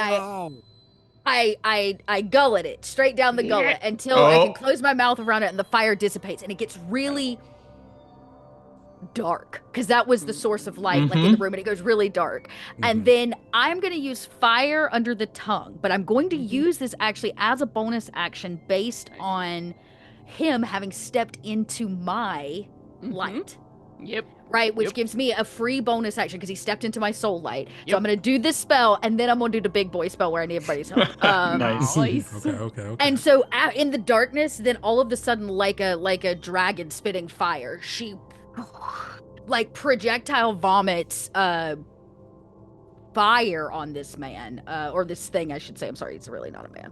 So let me cast it. It's an amalgamated, horrific being of dead humanoid soul. And because that makes you feel better or worse. Yeah, because he's in it, I get advantage on all spell attacks against him. So I get to roll, which is really good. So that makes it a 21 to hit. Wow. Yes, of course. For the fade. Okay. Yes. So it's only 7 points of fire damage, but then it lights the room back up. It's like the candle comes back as I've removed it from my mouth. It spit all of this fire. Because the fire seems to not do very much to this almost ethereal spirit ghost thing. They don't have a body. Okay, so the fire doesn't, but okay, well, then maybe let me double check because if this does radiant, I will say if you did want to direct it at the ghost thing that is made of wood and house parts, that might be good. Yeah, that's what I thought I was spitting at. I'm sorry. With the green eyes, not the shades. At the caretaker, not the thing crawling on your face. Okay. No. If it's on my face, I have to. I guess shoot what's on my face. I mean, it's not seeing that technically on your fire face, doesn't help a whole lot. I have a feeling that something else will. And after she's now spit and vomited fire, I'll save this other thing until we actually need fire because it is dope. She reaches in her pocket. Well, you can use it on the big guy. You can use it on the big guy. But is the thing still on my face? I mean, it's sort of like clawing on. It's not technically on your face, you know. It's just like he's like in my space, is what he. Okay, so she's like grappled, dribbling. but it's here. Yeah, so she's like dribbling fire from like the lit saliva, and it's kind of running down her chest, and you see it hit the center part of her, and it begins to kind of like glow, and you hear her like kind of scream against the hot viscousness of her throat to grab hands. Yeah. As long I can take 3 friendly creatures within 30 feet of me to help me with this. I'm going to use something called Heart Fire. Yeah. So Heart Fire is my actual attack in this case. It ignites the inner fire within you and your companion, stoking it into a magical flame against your enemies. A gout of fire emerges from your chest and streaks towards one creature I can see within range. Each one of you helping adds another d6 to damage. Is there any downside to helping? We will all do it. He gets to make a dex saving throw, taking a certain amount on a failed save or half as much on a successful. There is no reason to not help me. It is basically taking a little bit of the energy that, as long as we're in 30 feet of you. It is considered a reaction for all of you. So when you see me, like, that's why. Okay. And I'm like what it floating. Is, so you can't take a reaction. Yeah, so you won't be able to take a reaction on your turn because you'll have to use it for this. But that's up to you. I think you can see her like powering up. I think I'm gonna save mine then in case I need my reaction to stop it like a thing from. I still have 2 hands. So. Yeah, we got it. Yeah. Yay! With the the warlock and the back. Yes, let's see. Absolutely. I guess I'll roll it here. Yeah. Wait, how does that work? Is it just the damage? Is there no attack? Yeah, you roll your damage because I'm making a save. Right? Oh, that's right. Yes. Okay, you're right. So a dex save. Yep. And this is at the caretaker. Yes, the glowing green. Yes, the big boy. Yeah, thing. Yep. So 5d6 is what I'm rolling.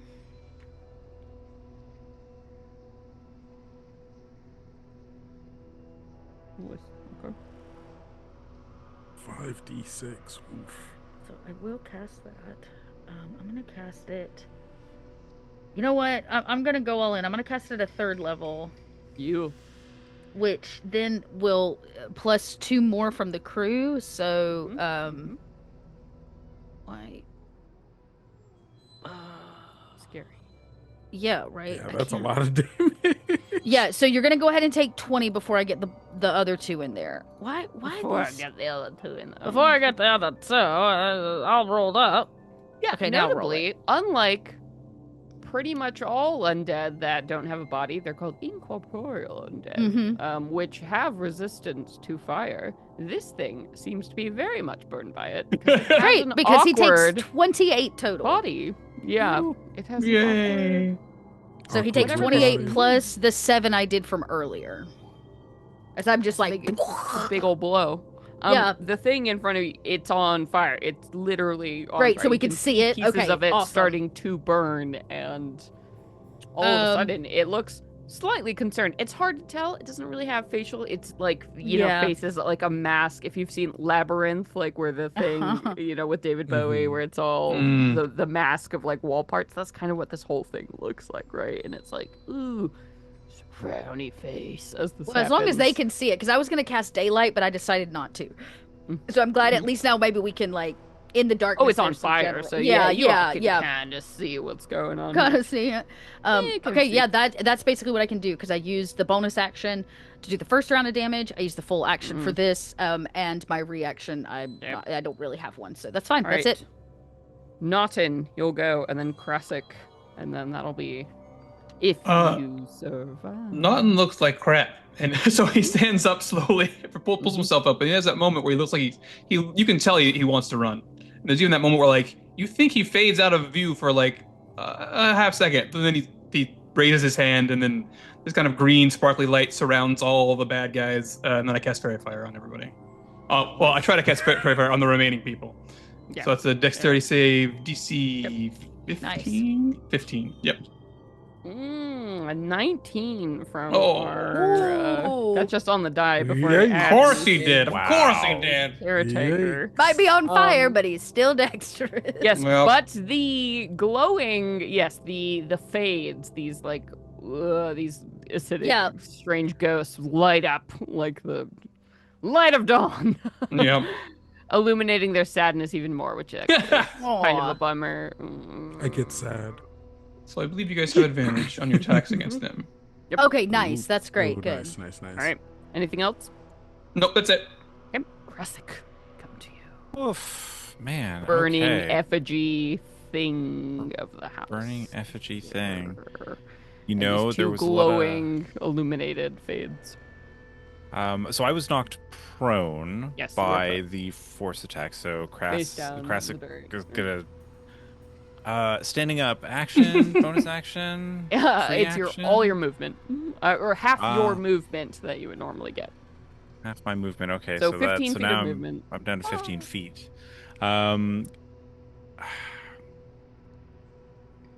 How's everybody feeling? I know there was some healing done. You know what? It's a I'm pretty it's a bad. one shot. I It's can a one still shot. Yeah, I'm just below max unload. health. I can't What- die. I mean, not Well, you- technically. What you should Necrotic. do, you should do a punch if you can. 'cause Yeah. Yeah. Otherwise, I get a punch. Yeah. You Yeah, should- don't. Yeah. We're trying to not give him a Do turn. the biggest punch Yeah. you have now. Otherwise, I'm ending this one shot by probably killing the fool. So Good luck. Okay. Krasik, it's Okay. all up to you if we All die right. or not. yeah, come So on. Can Chris. I close? So I can close the 15 feet. I can get to the caretaker within 15 feet. Oh yes. Okay. So I Krasik gets to his feet, slightly embarrassed at being knocked prone, reaches down and picks up his bat. Okay, well, one big punch. And he charges towards the caretaker. And as he does, I'm going to use my bonus action to cast Eldritch Smite, which I will cast on my bat. The first time I hit a creature with my bat before the spell ends, that attack deals an extra 2d8 force damage. In addition, the target is covered in colorful light, shedding dim light in a 10-foot radius until the spell ends, also giving you advantage on attacks against the caretaker. And the caretaker can make a con save at the end of every turn. All right, so what do I got here? Gonna make my swing with my mace. Let's see if you hit me. Da, da, da, da. Come I'm a on, ghost press made of it. Home Depot. That's a- Made of. That's an 8. Well, do you have any shadow tokens? I do have shadow tokens. There actually. you go, I have buddy. two Yeah. Spend shadow one to tokens. re-roll that. Mm-hmm. All right, we're gonna burn a shadow token to re-roll Feel the that. darkness, embrace it. I'm better than Hunt the everyone. night. I know it. I know I'm better than Or be you. consumed by it. Natural 20. Yeah! Let's go. What a way! Save the What a way! day, What a way! possibly. Oh, How do you destroy this thing? Give me the visual. Give me the Okay. visual. What are we talking Okay. about here? What So, do we see happen? on unsteady legs, he picks up his bat and he just kind of like charges.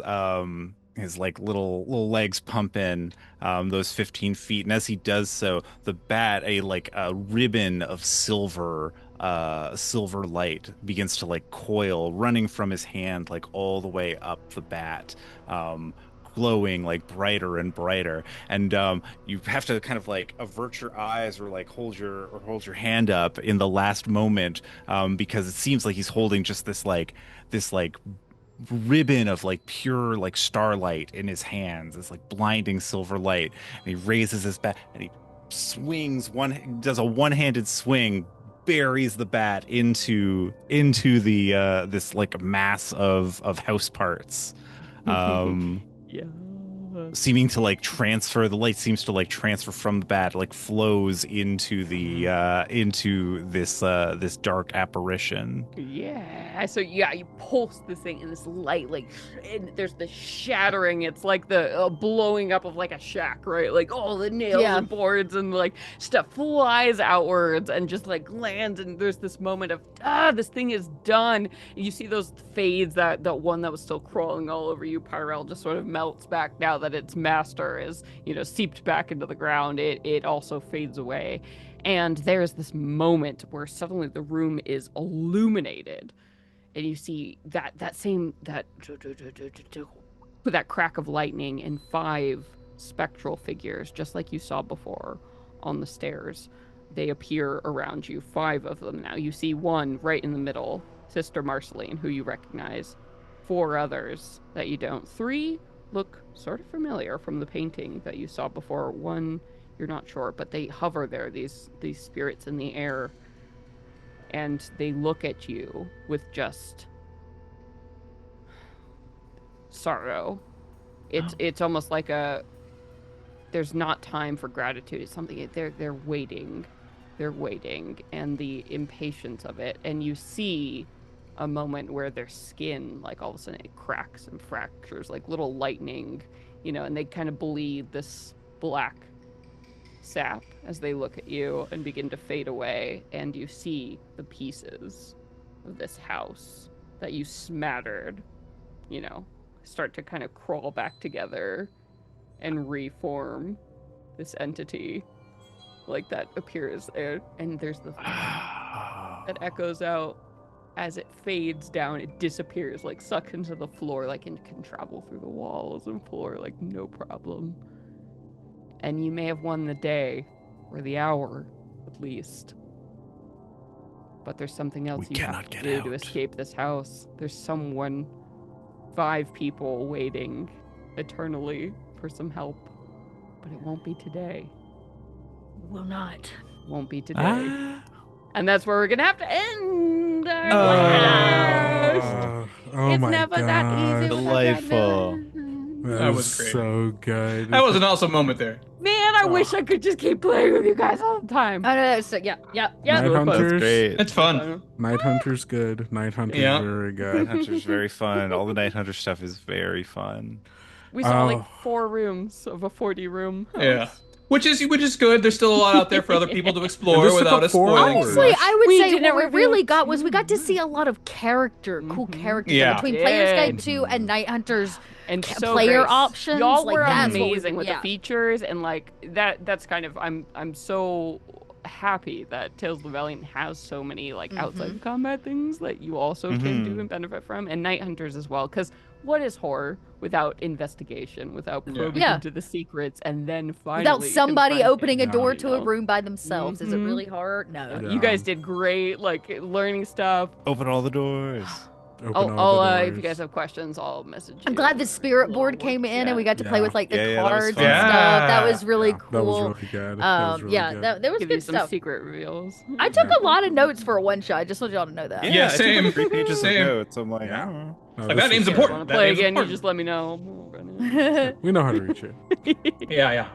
Well, thank you so much, everybody. This has been a fantastic first episode Yeah. of this series. And you better believe there's going to be more. Maybe not with these same people, and most certainly with more options and more stuff in the future.